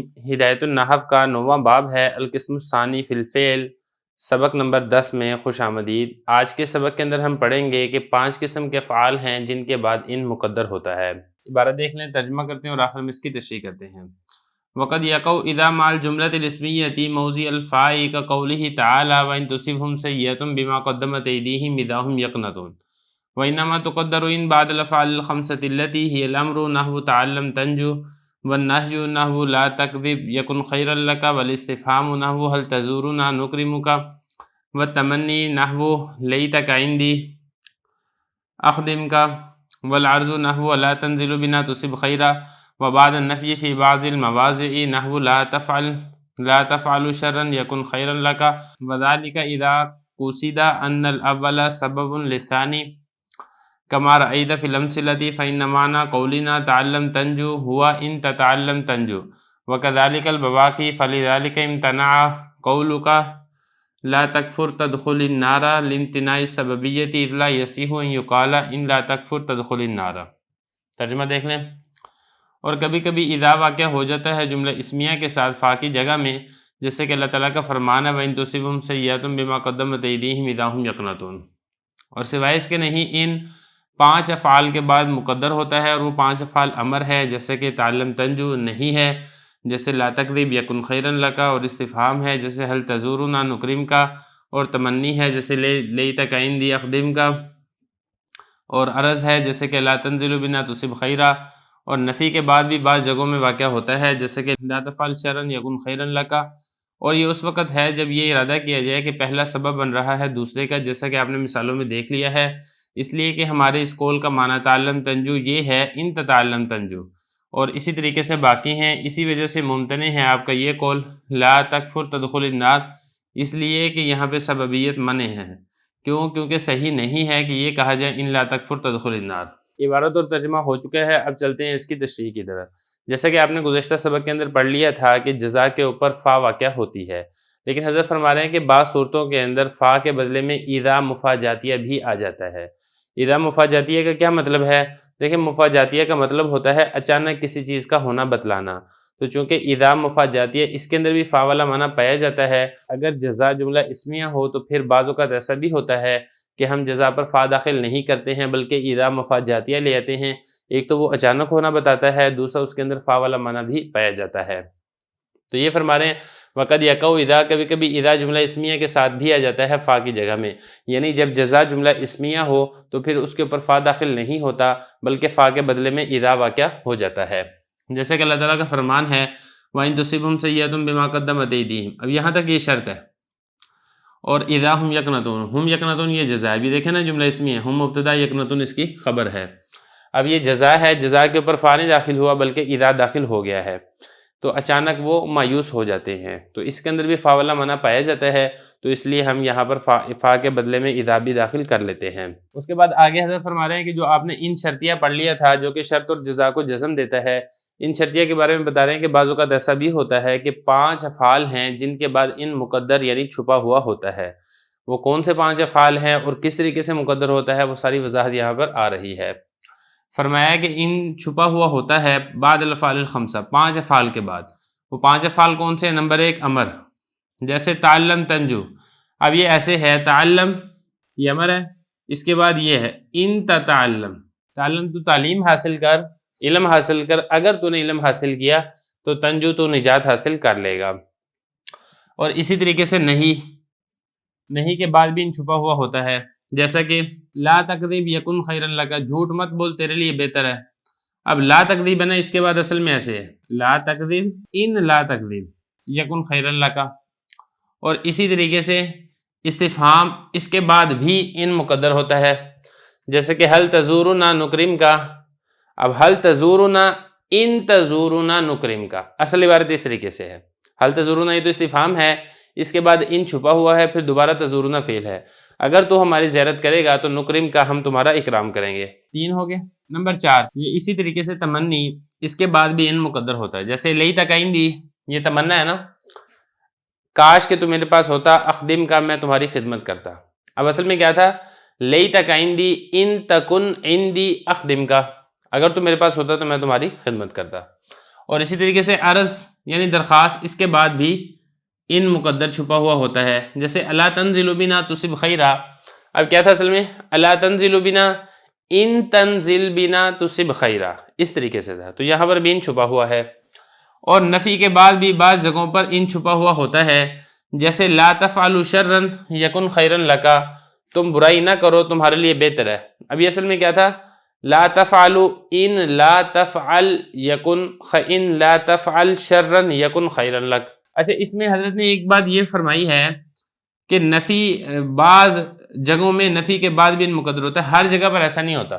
تو اصل میں اس میں جو ہے نا ایک وجہ اور سبب ہے. جب وہ وجہ اور سبب پایا جائے گا تو پھر ان مقدر ہوگا. اگر وہ وجہ اور سبب نہیں پایا جا رہا تو یہ جو افعال خمسہ ہیں ان کے بعد بھی ان چھپا ہوا نہیں ہوگا. اب وہ وجہ کیا ہے وہ بتا رہے ہیں. فرما رہے ہیں کہ جب پہلا جملہ دوسرے کے سبب بننے کی صلاحیت بنے کہ پہلے جملے کو دوسرے جملے کا سبب بنایا جا سکتا ہو، جیسا کہ ان ساری مثالوں میں، تو پھر اس وقت تو ان چھپا ہوا ہوگا. اور اگر جملہ ایسا ہے کہ جہاں پر پہلے کو دوسرے کا سبب نہیں بنایا جا سکتا، وہاں پر ان چھپا ہوا بھی نہیں ہوگا. اب ان ساری مثالوں کو ایک نظر دیکھ لیتے ہیں. پہلے عبارت دیکھیں. فرما رہے ہیں کہ یہ اس وقت ہے جب ارادہ کیا جائے کہ پہلا جملہ یہ سبب بن رہا ہے دوسرے جملے کا. کما رأیت فی الامثلہ، جیسا کہ آپ نے مثالوں میں دیکھ لیا. کیسے؟ اب یہ جو پہلی مثال ہے نا تعلم تنجو، اب یہ علم حاصل کرنا نجات کا سبب بن سکتا ہے کہ بندہ علم حاصل کرے گا تو نجات پا جائے گا. اسی طریقے سے دوسرا دیکھیں، ان تتعلم تنجو، یہ والی بات تو درست ہے کہ پہلا جملہ دوسرے جملے کا سبب بن رہا ہے. دوسری مثال دیکھیں، لا تکذب یکن خیرا لک، تم جھوٹ نہ بولو تمہارے لیے بہتر ہے. تو جھوٹ کا نہ بولنا یہ بہتری کا سبب بن سکتا ہے. اور اسی طریقے سے تم اگر ہماری زیارت کرو گے تو ہم تمہارا اکرام کریں گے، تو زیارت کا کرنا اکرام کا سبب بن سکتا ہے، یہ بھی ٹھیک ہے. اور اسی طریقے سے تمنا بھی دیکھیں، اگر تو میرے پاس ہوتا تو میں تمہاری خدمت کرتا، تو پاس ہونا یہ خدمت کا سبب بن سکتا ہے. یہ فرما رہے وَكَذَلِكَ الْبَوَاقِي، اگر ایسا ہو کہ جو پہلا جملہ ہے وہ دوسرے کا سبب نہیں بن سکتا تو پھر وہاں پر ان شرطیہ بھی مقدر نہیں ہوگا. مثال کے طور پہ یہ نا آپ یہ کہیں لا تکفر تدخل النار، تم کفر نہ کرو تم آگ میں داخل ہو جاؤ گے. اب یہاں پر جو ہے نا لا تکفر تدخل النار، اب یہ جو لا تکفر پہلا جملہ شرط ہے یہ دوسرے جملے کا سبب بننے کی صلاحیت نہیں رکھتا ہے. کیوں؟ کیونکہ اگر آپ یہاں پہ ان مقدر کرتے ہیں اور آپ یہ کہتے ہیں ان لا تکفر تدخل النار، اگر تم نے کفر نہ کیا تو تم آگ میں داخل ہو جاؤ گے، تو یہ والا جملہ تو بالکل غلط ہے. فرما رہے اسی وجہ سے ممتنع ہے تمہارا یہ والا قول لا تکفر تدخل النار، تم کفر نہ کرو تدخل النار، تم آگ میں داخل ہو جاؤ گے. کیوں ممتنع ہے؟ لامتناع سببیتی، اس لیے کہ یہاں پہ پہلا جملہ دوسرے کا سبب نہیں بن سکتا، منع ہے. اس لیے کہ صحیح نہیں ہے کہ یہ کہا جائے اگر تم نے کفر نہ کیا تو تم آگ میں داخل ہو جاؤ گے. تو خلاصہ یہ ہے کہ 5 افعال کے بعد ان مقدر اس وقت ہوگا کہ جب پہلا جملہ دوسرے جملے کا سبب بننے کی صلاحیت رکھتا ہوگا، اور اگر ایسا نہیں ہے تو پھر وہاں پر ان چھپا ہوا بھی نہیں ہوگا. تو یہاں تک فعل مضارع سے متعلقہ بحث مکمل ہو گئی ہے. اب اس کے بعد جو فعل کی تیسری قسم ہے امر، ہم انشاءاللہ اگلے سبق سے اس کو شروع کریں گے.